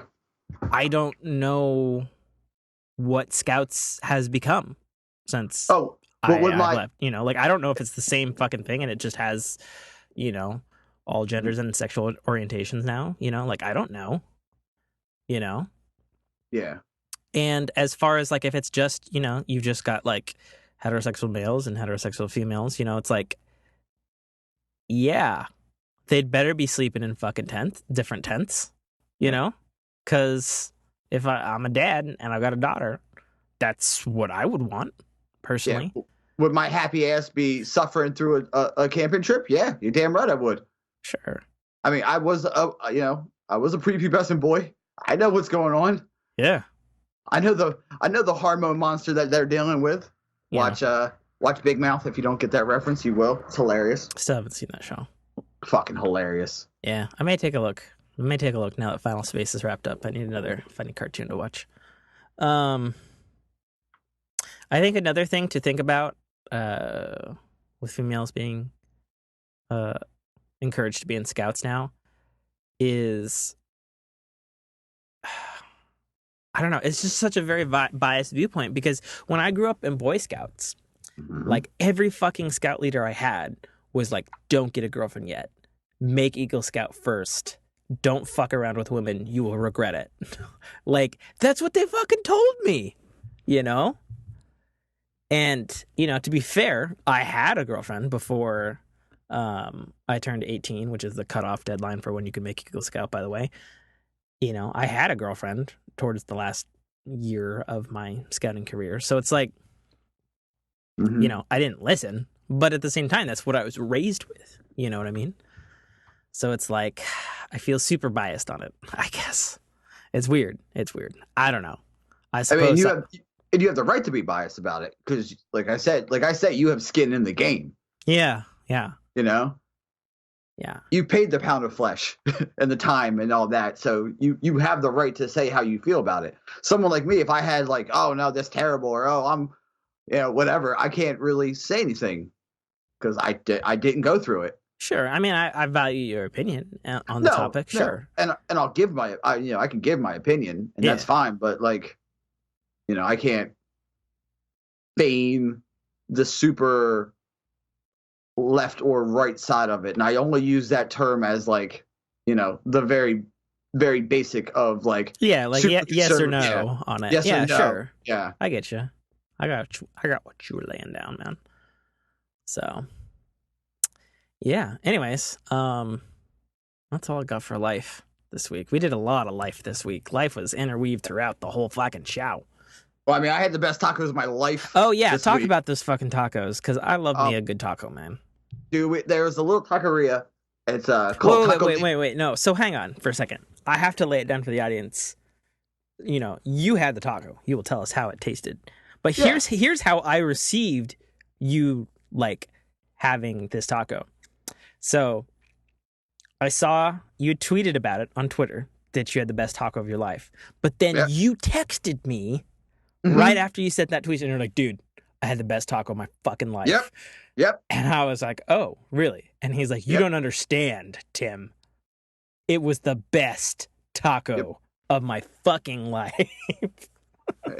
Okay. That's all other tacos shall be judged by this taco. Mm-hmm. The taco god, as it were. Yeah. Look, okay. And the place is called Taco Lindo. It means cute taco in Spanish. Okay. It's legit ass. It's a taqueria. It's legit. Okay. They have they make their own. Everything's homemade. They make their own tortillas and all that good stuff. So it's legit. Mm-hmm. We were planning on going a while. We seen the place and we call it jokingly Taco Tacos. Jess and I nickname everything. It's just how we are. Oh, I didn't know that. That sounds like an adorable couple thing. Yeah, we have nicknames for everything, and that's just something we do. Sure. And I'm the other day I think it was a Wednesday, maybe, possibly. So I was like, babe, let's go out for lunch. Let's go to Taco Tacos. And she's like, fuck yeah. I've been wanting to go to Taco Tacos. And I'm like, cool, we're going. So we go in there. It's a cute little spot. The menu is written on a chalkboard, so it's fucking legit. So we go in, and they have an Americano taco, which is ground beef, cheddar cheese, the basics. Think like an American style taco. They have a veggie taco, which is all vegetables, roasted vegetables. They have burritos. They have the basics. They have a corn. They have corn tortillas and flour tortillas. They have a fish taco. They have a carnitas taco, steak, chicken mole. They have, they're legit. So we go in and I'm looking at the board and I'm like, I'm just going to try everything. And she was like, what? I'm like, I'm just going to say, I want their guacamole. I want their queso. I want their chips. I want, the only thing we didn't do was a burrito. And that's the next time we go. We're going to go burritos. Now, I'll be honest. I judge a Mexican restaurant by two things. Mm-hmm. How their tacos taste and how their burritos are. I will let you know. Apparently, their burritos are amazing. I can forgive a Mexican place if their tacos are not so great, but their burritos are fantastic in that scenario. But if their burrito isn't fantastic and their taco's good, then I immediately think that restaurant, something's wrong there. There's that it's inhabited by an evil spirit. And I don't go there again. But that's just how I am. Okay. We started with... Oh, go ahead. Sorry. Oh, I was just... Okay. I was just going to say, to add to that further, I've been to a couple of Mexican places, or at least what I, white boy American, call Mexican place. And as our audience should know, my Jessica is Mexican. And she's like, no, these are all fake fucking places. This is not real Mexican food. And I'm like, well, God damn it. You tell me when we eat it, okay? So that's my new gauge for Mexican food is my Mexican girlfriend. Yeah. All right, so go. Oh, go ahead. Okay. So we started with the the chips, the tortilla chips with guacamole, and we got queso. The guacamole was fresh, like made that day, that morning. They open from 11 to 3 and then from 5 to 7 because they have to remake everything. Legit. The chips came out. They were still hot from the fryer. Like they made them just then. The queso was delicious. Homemade, obviously. I got a fish taco, a chicken taco, a pork carnitas taco, and steak. Right? Just got 2 fish, chicken, and steak. Oh, it was the one that got us was the fish taco. That's what got me. Because the fish taco had a salsa verde, a green salsa, and a mango salsa on it. Mm. What kind of fish was it? White fish. Well, it was a lot of fish is white. You gotta tell me, man. I don't know. I'm not a fan of fish. That's how good it was. I don't like eating fish. Okay. I don't like eating cooked fish. I like sushi. Right. Sushi's fine. Yeah, sushi's fine. Okay. I will allow that as a fish person. Mm-hmm. I've had fish tacos. I've lived in California, which is, the land of fish tacos, basically. Okay. Everybody's like, I'll get this fish taco. It's delicious. And, I've had a few and they were good. But this fish taco is what I will judge all fish tacos for the rest of my life. Have you ever eaten somewhere so good you had to say it to the person? Oh, that you're with? No, to the people who own the restaurant. I talked to the owner. Yeah. I walked up, and they came and, they bring you the food. The food was there fast. Mm-hmm. So I walked up to the owner and I was like, can I speak to your owner? And he was like, yeah, what's up, man? I'm like, that was the best fish taco I've ever had in my life. That's how I judge fish tacos for the rest of my life. And he was like, thank you. Yeah, I bet. The chicken mole was good. I mean, everything had some spice except for the fish. The fish taco didn't have any spice. It was fresh. You know what I mean when I say fresh. If it's the right kind of fish, they can be very flavorful. Mm-hmm. And that's why I'm like, okay, it's a white fish that rules out like a handful of fish, and there's like 10,000 other white fishes. You know what I mean? So it's like, okay. I didn't ask. It was deep fried. It was delicious. Okay. We got the flour tortillas. Next time we're doing corn, just to be different. Mm-hmm. We had, Jess's favorite was the steak. I mean, other than the fish, my favorite was the chicken because chicken mole is delicious. Mm-hmm. It was just an incredible place. Was that just a dog whistle? It might have been. I got the windows open because it's hot. Oh, okay. The soda fountain, because they have soda fountain, which is, my that's what I want too. That's how I judge a good spot. If you have a soda fountain that I can refill over and over again because I'm super thirsty, I'm into your spot. They had that seems Jones. kind of okay. So maybe this is like a East Coast West Coast thing, but like, don't all places have a soda fountain? Some places have like cans and bottles. Well, let me just say, this place had like real cane sugar soda. Like, it was I don't know if you guys have it over on the West Coast. Do you have like Jones, the brand Jones? Jones soda is in Seattle, bro. Okay, so you know what I'm talking. Okay, I didn't know. like look at a bottle one of these days, man.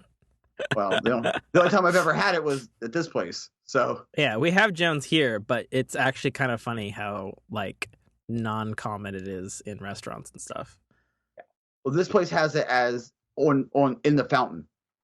So I had the orange. Okay. I had the orange cream. So that's different. Like I can't say I've ever seen a Jones soda fountain.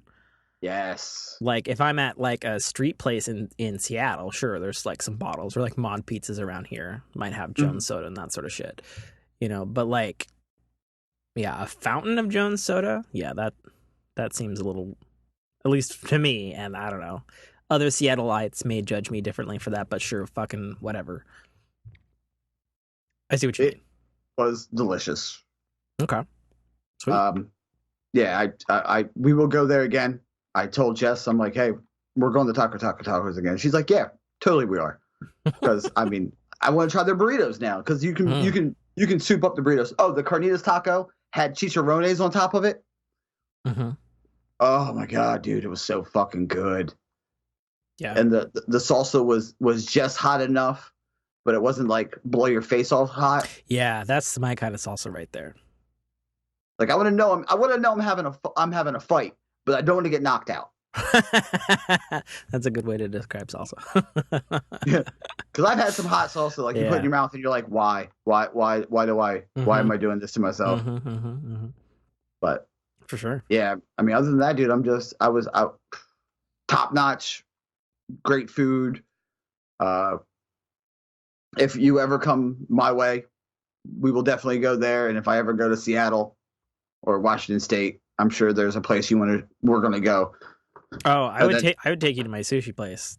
Oh, would you? Okay. Yeah, because I mean, I've run that sushi by my buddy Jay, good friend. But he does a lot of travel, and he's like, that's some good ass fucking sushi right there. Like, you know, he's the guy. He lives like 50 miles north of me. So when he came to this like dive hole bar sushi place, he was like, this better have good fucking sushi. And I was like, oh, it does. And he had it, and he's like, that's the best fucking sushi I've had in my life. And I was like, yeah, that's good. And I took some of that sushi to a friend of mine's Japanese mom, and she was like, my grandmother would approve this sushi for consumption.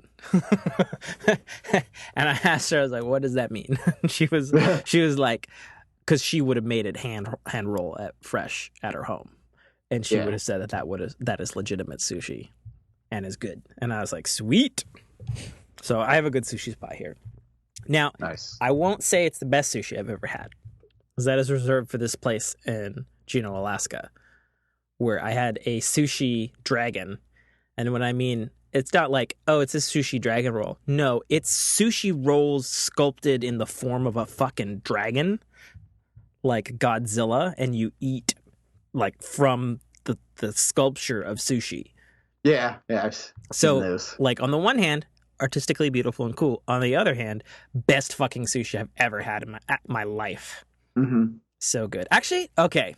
God damn it, I'm getting off on sushi right now. So I take that back. It's tied with this place called Sumo Sushi in Spokane.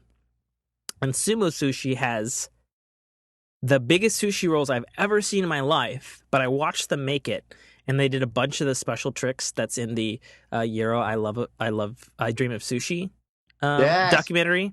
I watched them make that rice, and they fucking cut it up in like the tiny little tiny rice, and then they cut it again. And I was like, oh my god, they're doing the thing that the guy did.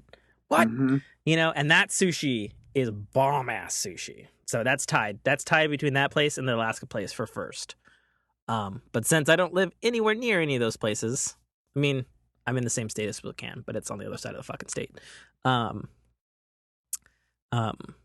My place, which has the most generic name ever, Happy Bento, is the bomb diggity around here. Just saying.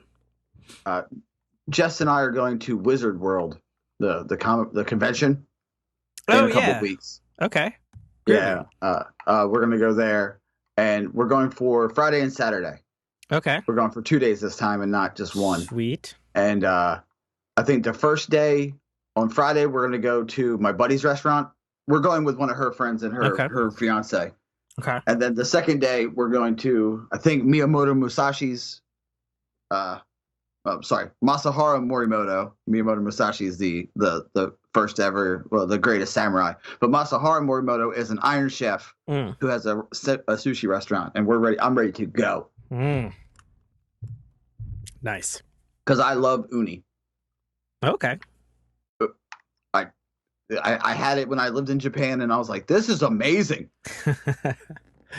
Yeah, I tell you, man, like, I think after having fallen in love with sushi over the last, 15 years, I think it's all about the way food is prepared. I really do.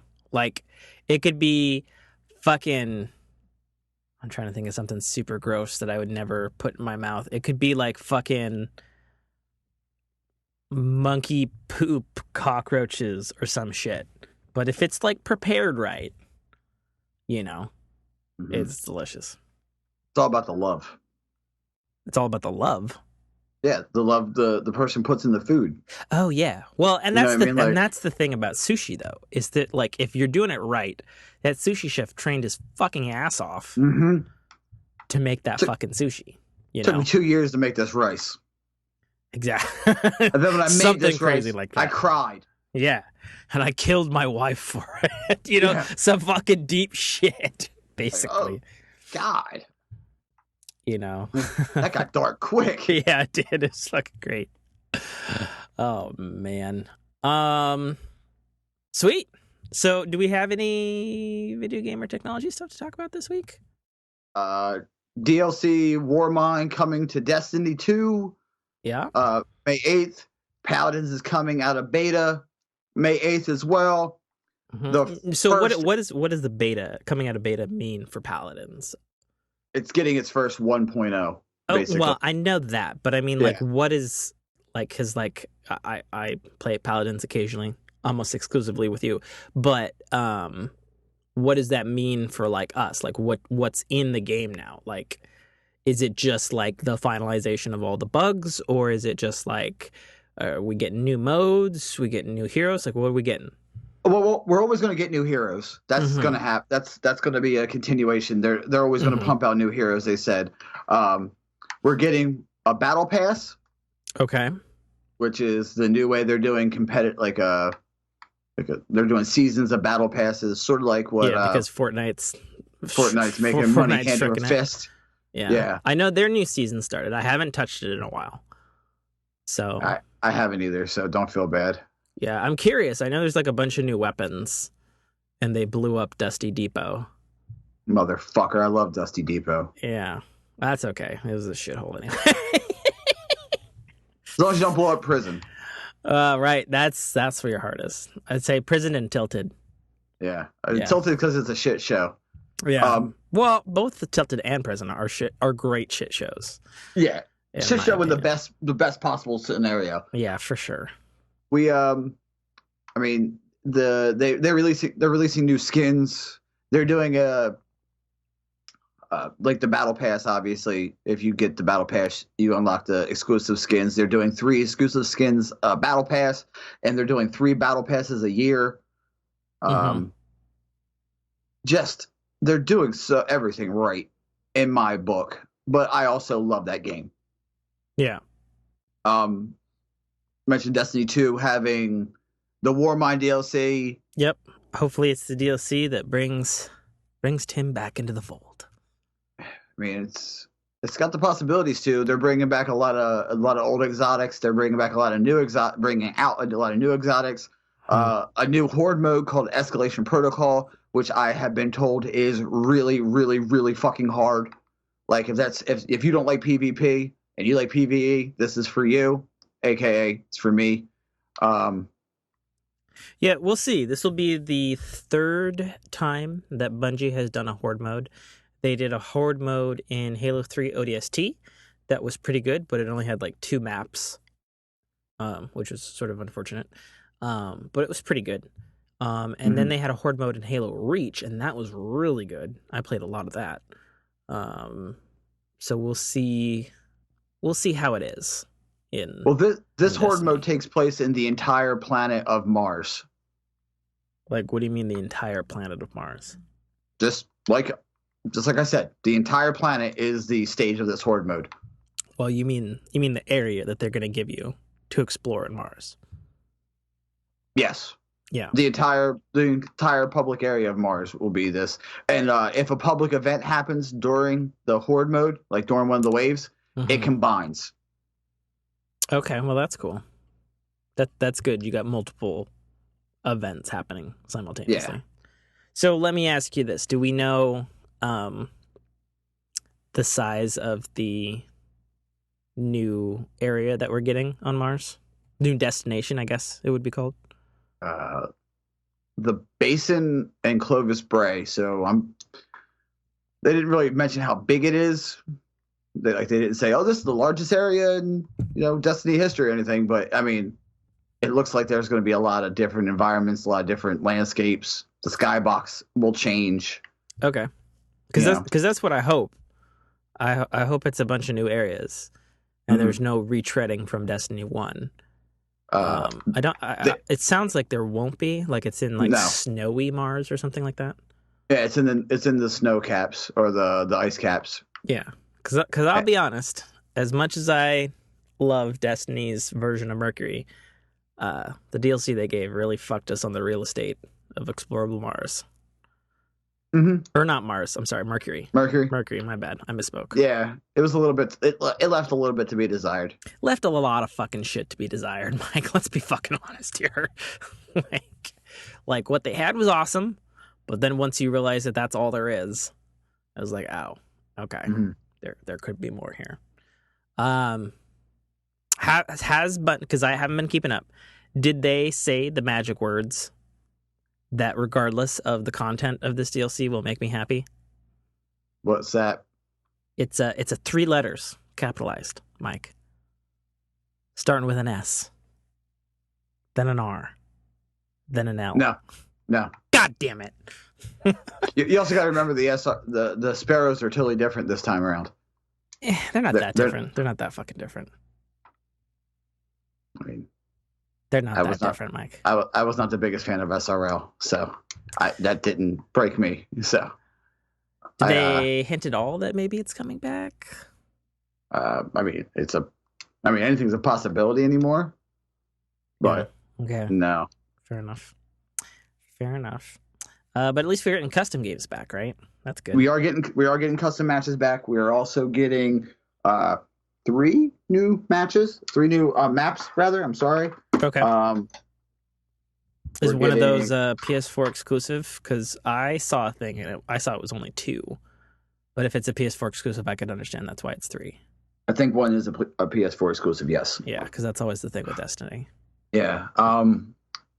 They've hinted to, I mean, I know you're not the biggest Hive fan. Yeah, I'm fucking like, okay. It's got to really earn it for me. Like, I don't have any expectations. I'm not really looking at anything. I saw the little CGI trailer, and I know what you've told me, and I'm just hoping whatever it is will color me impressed by the end of the experience. That's all I'm hoping for. Did you see the clip of the motherfucking worm god? Nope. Hold on. Yes, they have shown the worm. They've shown as it was driving. Well, and I know there's there's another raid layer coming out the end of the week of it. Spire of the Stars. Yeah, which sounds good. And I hypothesized is you're obviously going into the city area that's on the top of the fucking World Eater. Right? I mean, awesome. I would think. Like, why else would you call it that? You went through the middle, you went down below, you got to go up top now, right? Yeah, I mean, yeah. I'm just saying. It's also the World Eater ship. I text you the clip. What did you send it to me through? Text. Oh, okay. Do you want me to put it in the Skype? No, I got it. It's all good. All right. Yeah. So let's see. They're running. Oh, this is giant sandworm. Okay, that's cool. Well, I mean, it's a worm. It's a worm god. That's something new. I'm okay with that. Yeah. New is good in Destiny. Mm-hmm. New is always good in Destiny, and I don't mean reskins of enemies. I mean new. God damn it. Sweet. I don't have any video game stuff to talk about this week. I mean, there's one little blip. I guess Steam added support, beta support, but still support for the Nintendo Switch Pro controller, which I think is really fucking rad, because that controller is fucking boss as shit. And if I had to choose between a controller to play a bunch of PC games on, I would choose the Switch Pro controller because it's dope. Super comfy. So that's sweet. And also kind of surprising. You know, like I've never heard of an official Nintendo controller being supported by Steam before. Mm-hmm. You know what I mean? So that's fucking cool to me. That's very fucking cool. Yeah, I don't really have any. The only thing I've been playing is I've been playing God of War, which is continuing to surprise and delight me at every turn. Also, really surprising me is how fucking huge the game is. Like, it is not a small game. And I knew going into it, it was a big game because all the reviews said so. But it's like all the previous God of War games, they're like a 4 to 6 to 8 hour game. You know what I mean? Yeah. And I feel like I'm at that 16, 20 hour mark, and I'm just like, well, fuck me. I'm not even like, I don't know where the story's going. Like, I don't see the end anytime soon. Like, I still got tons of RPG skill stat trees to fill out and stuff. I'm like, damn, this game is beautiful, literally and figuratively. Well, there is one game you played recently, Tim. There is. Yeah, the Borderlands, the pre-sequel, baby. Oh shit! Yeah, I totally forgot about that. So like after we finished the recording last week, there was a hitch in Mike's Get Up for Game Time last week, and I played like an hour or two of Borderlands the pre-sequel, which I've never played before. I was Claptrap, and I fucked up everybody's shit because my super is completely random, which is so Claptrap. And it was pretty fun. It was pretty fun. It was funny. It's very Australasian because it was made by Australasians, so there's a lot of like Australian humor in there and stuff, which is fine. Very floaty because it takes place on the moon. I guess moon. I had to kind of play catch up both levels and story wise because I got launched into it when others were level 15 or something like that. So yeah, that was a good time though, and I got to play with Rathos and brother Elijah, who are also in our Discord. Say hey to them when you join our Discord. Fork fam listeners who are holding out right now, I know you're out there. Yeah, it was fun. Hopefully we can set up to do that again at some time. Oh, you mean tonight? Oh, I don't know about that. I mean, you got a girl. I gotta please. You got happy under tree, happy friends, love, bye, Halo, whatever it was called. Fuck are you gone about right now? look at me under the flowers or whatever the fuck it was called. Oh yeah, I mean that might be Sunday's thing, but yeah, it could potentially be tonight as well. Wow. So we'll see. We'll see. Just saying because yeah, for the Fork fam to know, I have a playthrough of Borderlands 2 that I'm doing with Brother Elijah, Rathos, and Des Raven from the RNG cast. And, RNG Death Squad is what we're calling it. And we're not playing without each other. Mm-hmm. We won't move You're forward. running it like like a D&D. I was about to say R&D, and then I tried to backtrack, and then I couldn't think of the letters. Thanks for filling in. We're running like a D&D campaign, yes. We don't play without each other. For sure. And if we do play, it's the pre-sequel because we didn't start that together. Yeah. And I'm playing the Handsome Jack clone, the doppelganger. That's the other thing. So you and Brother Elijah and Rathos are all Handsome Jack, and I'm the only Claptrap. So I'm like trying to find you guys, and I'm getting confused because you all look the fucking same.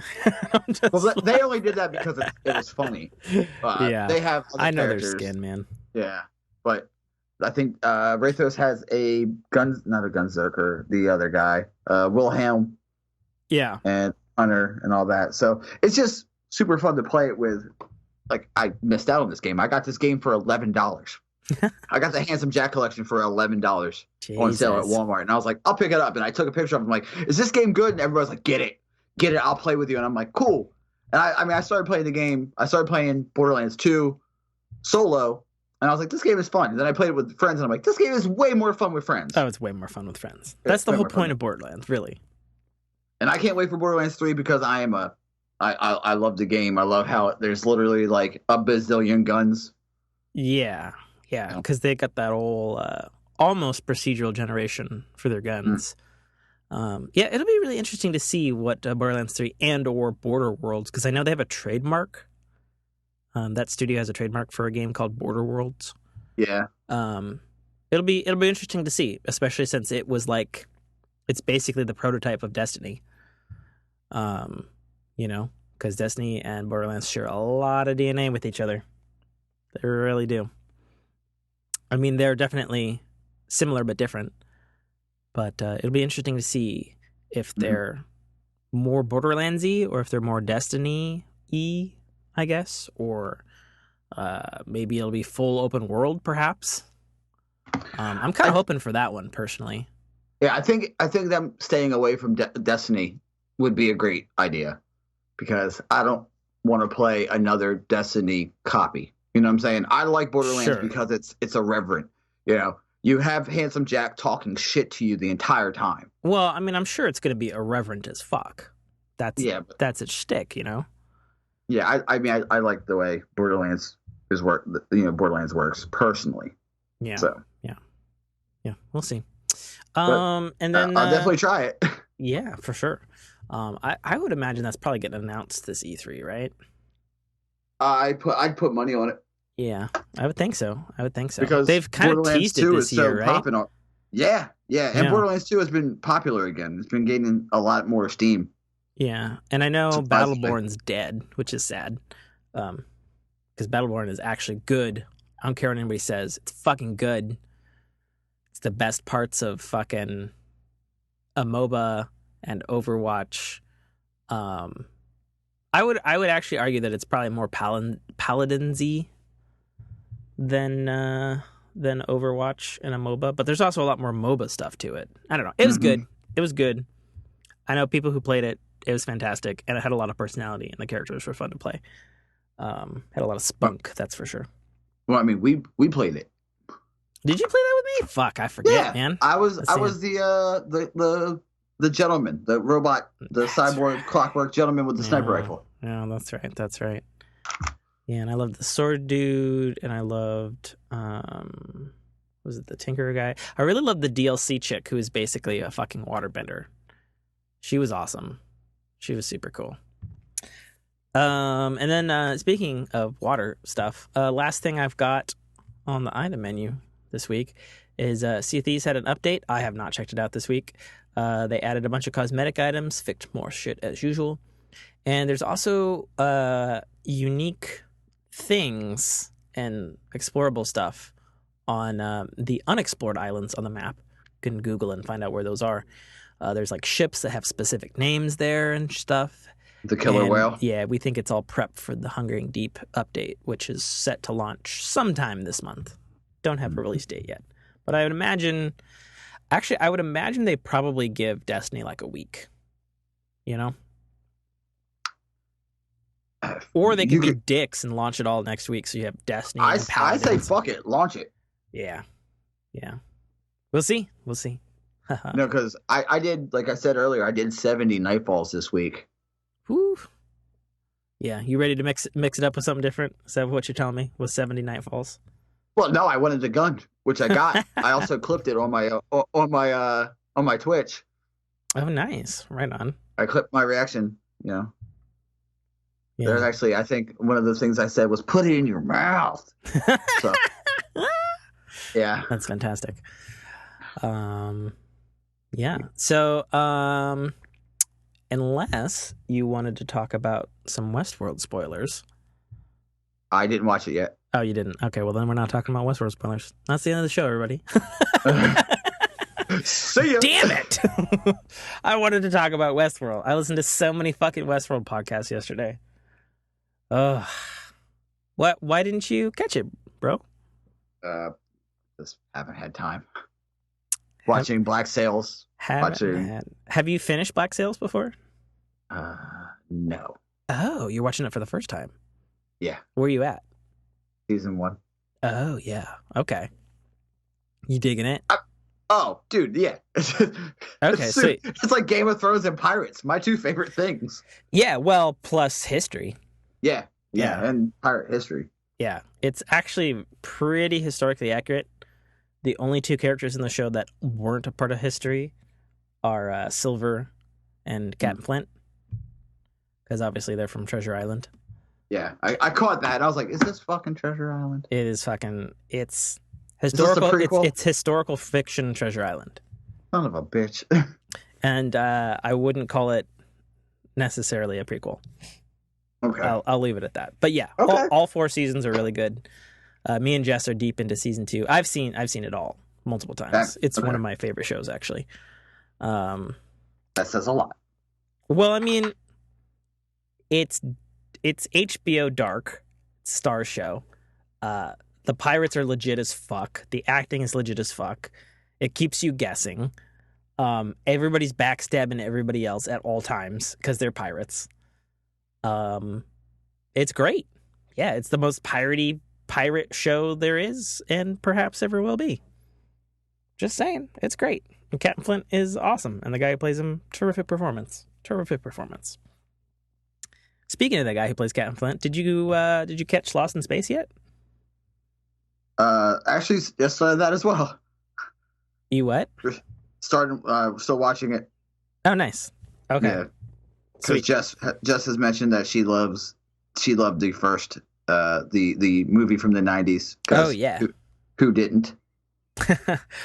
My girlfriend, who made me turn it off 30 minutes into it. Okay. Still a sticking point for me. Ash versus the Evil Dead got canceled, which I'm bummed about. I gave up at the end of season 1. I'm told Really? it got way better by friends. Okay. I love that. Yeah, I love mean, the show. I wanted to love it. Mhm. I just thought the whole season 1 was a miss Okay. for me. Have you seen American Gods? I've seen half of the first Okay. season of American Gods. And there's 2 things about me specifically with that show. One, I don't remember where I'm at in it. Slash, that was AKA, I don't remember what the fuck is going on because it's a hard show to follow. And I feel it says a lot for me, who feels like he follows hard shows to follow easily. Number 2, I only watched that while incredibly drunk. So maybe that's part of it. And that's what I got. fair. That's fair. Yeah, I know it got season 2 is around the corner. I know there's quite a delay because like all the showrunners left over creative differences, so they all had to find new fucking people to run the show. So on the one hand, good job on getting the show running. On the other hand, hopefully the new guys don't fuck up whatever people like about the first season, I guess. I don't know. Have you seen it all? No, I'm a couple episodes in. Okay, yeah. I think I gave up around 4 or 5. Okay. And it wasn't even like, I hate this. It's like, I don't know who these people are on screen right now. Yeah. And I don't know what the point of it all is. What's the end game, people? Yeah. Actually, to be honest, it's kind of the same. I feel the same way about American Gods as I did the first, 6 times I tried to complete the first season of Game of Thrones. It was like, I don't get it yet. I understand that it's good. I can see that it's good. I don't get it yet. Okay. So maybe that's where I'm at on that. But yeah, I don't know. Lost in Space is good. I finished it. It's really good. I need the second season to be here like yesterday. I'm gonna watch it as soon as we get done when I start cooking my dinner. Yeah, nice. So because it's an easy day. Oh god, there's a new Tremors out. Fuck. You're a Tremors fan. Well, Des and I, we have the Patreon and we do exclusive episodes, and we did Tremors 5. Jesus. Okay. And it was one of the best Tremors movies, actually. Oh, okay. And yeah, it's interesting. Now that there's a new Tremors out, I guess we're gonna have to do that one next. Fair enough. But yeah, I mean, I like terrible movies. You know what I'm saying? Sure. I mean, sometimes they're fun. Yeah, They got to be the right kind of terrible, though. Yeah, they can't just be bad. Like You it know, can't they be can't just be a Korean drama. not at all. Huzzing. Well, alrighty. I think we should close out we should stick a fork in this. It's done, right? Oh, that's the closing. There we go. How have we been doing this for, what is it? What are we at? Fucking 30, 40 episodes now? How have we been doing that? And I haven't come up with a line like that. You started off terrible, but you ended beautifully. Yeah. Pimp your shit. I'll pull up the sheet of things that I've already So we're doing the Fit Fork Fam 2018? We doing it, Tim? What? Oh, wait. The fit The thing? workout. Yeah, the workout sure. thing. Fuck yeah, Okay. I'm down. I'm gonna put it on I'm gonna make a Discord channel for it and make an open invitation for everybody. Yeah. This is Buster Knuckle, aka Mike List, aka the guy you used to know, aka big bad Hammer Daddy, aka Thor. Wow. I'm gonna keep going until I think of something. You can find me on Twitter at BusterKnuckle13. You can find me on PSN BusterLister113. If you want to be friends, please say forked or get forked or hey, go fuck yourself or something. Just let me know, where you're from. You can find me. I love how it's like say hello or go fuck yourself, either or. Like that's I'm used to it. Fantastic. You can find me on Xbox Live, Buster Knuckle 13, just like my Twitter. Ooh, I should add that to the list. Actually, I don't have that in the official list that goes into the actual metadata of the show. So let's do Mike List's Xbox Live ID. It's what? Buster Knuckle 13. Is it lowercase or higher? No, capital B, capital K. Oh, okay. BK13. Buster Knuckle. If you like hearing me talk about video games more, probably a lot of Destiny and some Paladins and some other nerdy stuff, you can follow my other podcast, the RNG Cast, on Twitter at the RNG Cast, and you can find it wherever you find podcasts. Podcast Heaven or whatever app you choose to listen to. Also, Tim, I think we're going to try to get on Google Play because this podcast isn't on Google Play. Yeah. So, definitely really encourage everybody to get on the Fork in Your Family Discord. You can get at that through my Twitter. That's at Tim_T. That's on there as well. You can also find it on the official Fork in Your Ear Twitter at GetForkPod. You can also email me, and I'll be more than happy to send you the Discord link. You can email us, theforkinyourearpodcast@gmail.com. But apparently nobody does that. So there's a Discord, and it's a popping and a happening. And you can find the Discord link, like I said, on Twitter. Probably the easiest way. I'll actually post it to Facebook this week, too. So if you follow us on Facebook, you should be able to get it on there as well, because that's how Discord rolls. You got to have a link, and you got to get in, and they got to accept you, because that's how it goes. Speaking of Facebook, you can, of course, find us on Facebook, facebook.com/The Fork in Your Ear Podcast. We are available wherever fine podcasts are not sold, with the exception of Google Play. So we actually have a Fork Podcast feedback channel on our Discord. And one of our listeners was like, yo, you guys on Google Play? And we checked. We're not. Which actually kind of surprised me because I kind of figured Libsyn would have that covered. But I guess not.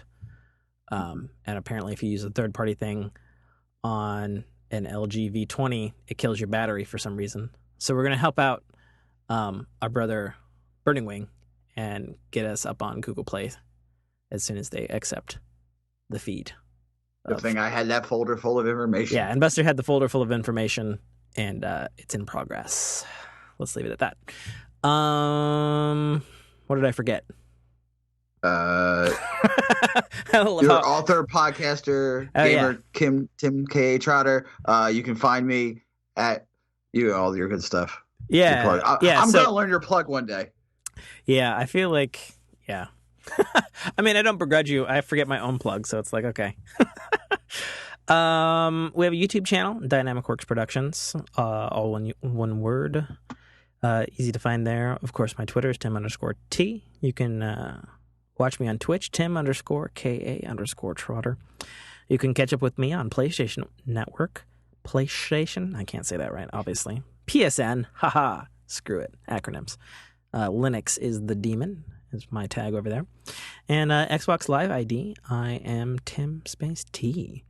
Also, I can't speak today, apparently. Also, Tim is an author. You can catch his book, Citadel: The Arrival, wherever you find your books, the Kindle bookstore or the Apple bookstore, you can get a preview of it. It's only $2, and it will help him greatly get motivated to maybe write another short novella. It's not a novel, it's a novella. Correct him? I mean, the sequel would not be a novella, but the sequel would be a novel. Oh, shit, guys. Yeah. Yeah. In fact, it'd actually be 2 novels, but, whatever. Yeah, that's the thing. I remember that, though. And I've heard that hang on there, Mike. I take a little bit of objective criticism of get motivated to write another one. The other one has gotten started writing. The hang up in producing more books, because it's been a little while since I produced a full book to the end, has been my life has been fucking crazy.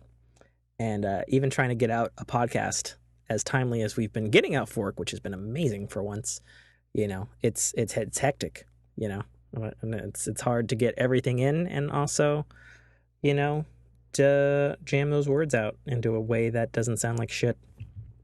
It doesn't help that I get RNG out the same day we record it. So you're like, God damn it.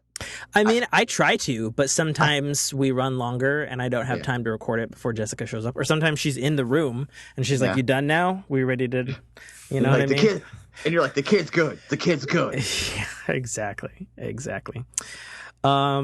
then finally you can find all of our stuff at www.dynamicworksproductions.com. Links for everything with the exception of Discord, because I don't have the Discord thing on the website, and I need to figure out how to do that because the guy who used to put all the stuff on my website is AFK from life. So I need to figure out how to do that. You've been listening to the Fork in Your Ear podcast, and I've come up with a title for this one since we were doing this episode, which is usually not how I do it. Usually after in post, one of two things will happen. I'll either be like, I got this title. It's in my head. Here's the title of the episode. Okay. Or I'll be like, I got nothing, and I'll text Mike, what's the title of this week's episode? I wouldn't know what it is. And Mike will throw me. You ready? Mm-hmm. Okay. So the title of this week's episode is The S.W.A.G.wich. Yes! Yes! Yes! Right? I was going to say Sexy Mike Swag Sing Along, but that's even better. Oh, that's a fucking mouthful. I said it. Did you just say Sexy Swag Mike's Sing Along? No, Sexy Mike Swag-wich. Sexy Mike Swag Sing Along. But the S.W.A.G.wich is so good. I'll be honest. I feel like we have to do that for an episode. Mm-hmm. Do like a fucking S.W.A.G.wich sing along. Just do me doing Sexy Mike columns. Just like just have that music playing the entire time. Just give advice. I'm so down. By the way, I have to ask you a question when we get off recording. Oh, because for sure. I'm just fucking curious. Okay, I for wanted sure. to ask during recording, but that would have been like a huge jump in like R to X, and I don't know. Okay. We were trying to say sandwich and shit, so. Yeah, I understand. It was still fantastic. Fork Say Fam 2018. Okay. Until next time, stick a fork in us. We're done. Fork Say Fam 2018. You're supposed to say get forked and shazammed. Get forked, Shazam, forfeit. Fork Fam 2018. Hashtag that shit, boys. And we out. Thank you for listening to a Dynamic Works production podcast. You can find our podcast at www.dynamicworksproductions.com. Feel free to email us at dynamicworks@mac.com.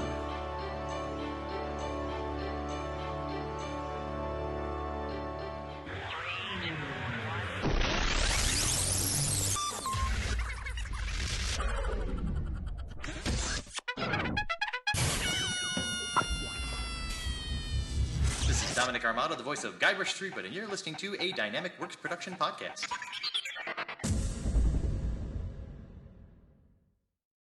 The Citadel, Arrival, is the first installment in a series of epic science fiction short stories reminiscent of the Pulp Fiction style. It's a fast-paced story that will take you through twists and turns that you will not expect, until they are thrust upon you with all the force, excitement, and chaos of a plasma cannon blast. The story follows Katarl, a nobody cog in the working wheels of a futuristic society run completely by Megacorp, a corporation that carefully runs and manages the lives of the people living under its sphere of power. On one of Katarl's few and far between days off from work, an outing he had hoped would be fun and relaxing turns into an explosive adventure that drags him kicking and screaming into situations and challenges that will make him question every aspect of his life. Watch this colorful tapestry unfurl as Katarl and his newfound allies find their way through this classic, yet oddly surprising tale of good and evil, where nothing is quite what it appears to be. That's The Citadel, Arrival by author Tim K. Trotter, available right now on Amazon Kindle Store and iTunes iBookstore for only $2.99. Holy shit, I can hear you now. Ah, Skype, you mistress, you. Yeah, fickle beast, right? Right? Yeah, I don't know. I mean, it could have been my net. I mean, that's the error it was giving me. It doesn't seem like it would be with the tests, but... You know, technology, man. How you doing today, buddy? All right. Yeah? Just all right? Yeah. You doing any better with your recovery? I lost you for a second. Shit. Can you hear me? Okay. Yeah, I can hear you. I can still hear you. You hear me? Yeah, I can hear you now. It's for a split second. It just went down. It went quiet. Oh, okay. That's weird. I was asking you if you're doing any better with your recovery. Oh yeah, had an MRI. Other than that, waiting for the doctors. Ah, I see. Fair enough. Excuse me while I drink this drink real quick. Yeah, I got a fucking... I don't even know how this is gonna go. I've got a giant thermos full of different caffeinated teas, and there's a Rockstar Blackout in it. It's gonna be a good day. It's gonna be a good day. Yeah, we'll see. We'll see. Fuck. I don't have my spin ring over here. We can always just freestyle it. Sure, that's fine. That's fine with me. You ready to get into it? Yeah, man. Sweet. Let's do it. Throw this blanket over top of my controller because I am steady on this D2 grind. How is it? Oh, dude, so fucking incredible. I have I streamed a little bit. I streamed about an hour last night. Yeah. Grinding for the gun I want. And at the very end, I got it, and I fucking lost it. Oh, it's always good grinding for a gun of Destiny and getting it. Like epic. It was one of the. It's for the Nightfall. One of the Nightfall guns now. I did 70 Nightfalls this week. Jesus, fuck. Yep. It's a lot. Were the burns very kind or something? Well, no. Now you can set the burns. What? Yeah. Now there's cards that you get that you can set. Whatever burn you want, and then you can set the power disadvantage that gives you more points that will give you a possibility to increase the drop rate. But it also works on regular. It'll drop on a regular Nightfall as well. Let me open this real quick. We're not in the middle of showing. I cracked that. Yeah, it's fine. I got half a sandwich behind me, so I may mute eat. Just saying. Right. I don't know. No big deal. So if you sense a little bit of hesitation, just let's keep talking. Yeah, just keep talking. What I do best. But yeah, no, I think best grinds I had in terms of like Destiny gear, the Vibo sign, the gauntlets that are like half harpy from the from one of the strikes. Yeah, from that strike from Taken King. Yeah. I mean, when we get to gaming, I'll tell you. I'm sure you haven't been keeping up with what's going on. Nope. Like, I'm like the developers Bungie has said by the end of season 3, you won't have all the exotics masterworked. Well, like, I haven't even touched Masterwork, so okay. Whoop-de-doo. Oh no. They're making exotics super strong again. Like, okay. Like they're making they're bringing back the whole power feel of Destiny, that Destiny should have. Okay. Like I have video clips that I can, I'll link so you can see the damage it does and all that. But I mean, I'll be playing next Tuesday like everybody. yeah, So that's its chance, man. Hope it's good. When's the preload for that? I know I asked that on the fucking RNG chat, and somebody said that they were gonna talk about it at the TWAB this week. I think it's the 6th or the 7th. It should preload in. I haven't even bought it yet, so it's fine. Oh, you didn't get the pass? No, I didn't even buy Destiny 2. You didn't? No. How the fuck are you playing it? I was given a code. Oh, that's nice. Revolution? Yeah. Yes. Somebody close to a developer dropped me a code because he had an extra one. So I guess it's the developer code, or yeah. I mean it works. It sure got me the game, and I have the game. I just have to buy all the DLCs, which is nothing. $20. Yeah, I mean they're not super pricey. Nah, I'll just do what I do and grind my ass off like I did. But yeah, it's pretty good. We should do a sound check with you, because remember I had a weird problem. I don't know why I had that problem, because usually I have to tone you way down, and I had to crank your ass up artificially. Remember I was telling you about that? Hold on. So let's do some sound check levels for you, buddy. Yeah, man. So do that. The Incredible Human Torch was denied a bank loan. Okay. 7 plus 7 is 14. It looks great on my output, but I'm gonna bump you up a couple just because I'm paranoid about last week. Yeah, you'd rather pull me down than bump me up. Yeah, I'm taking you from 69 Giggity, leave it alone. to 80. All right, do that test again, please. The Incredible Torch was denied a bank loan. 7 plus 7 is 14. Yeah, I mean, you sound great on my end, like when I hear you, but you also sounded great last week too. Yeah, which is weird. Yeah, it was really weird. I don't know. Yeah, and I have to level. I mean, I run RNG through a levelator anyway, so it doesn't really. I don't notice anything. Mm-hmm. Like the second we're done, it's in the levelator, so I don't even hear the raw audio anymore. Yeah, but you only have one stream on your RNG, right? Yeah, but I have a backup that does multiple. What do you edit with the multiple or the single? If the single sounds fine, I edit with the single. But if it's like there's something wrong, I edit with the I do the multiple. Because not ranking on the show or anything, but generally you're always the quietest one in RNG. Oh yeah, I know. Okay, just saying. Yeah, it's because my mic is wide ass in the open. Like I don't have it,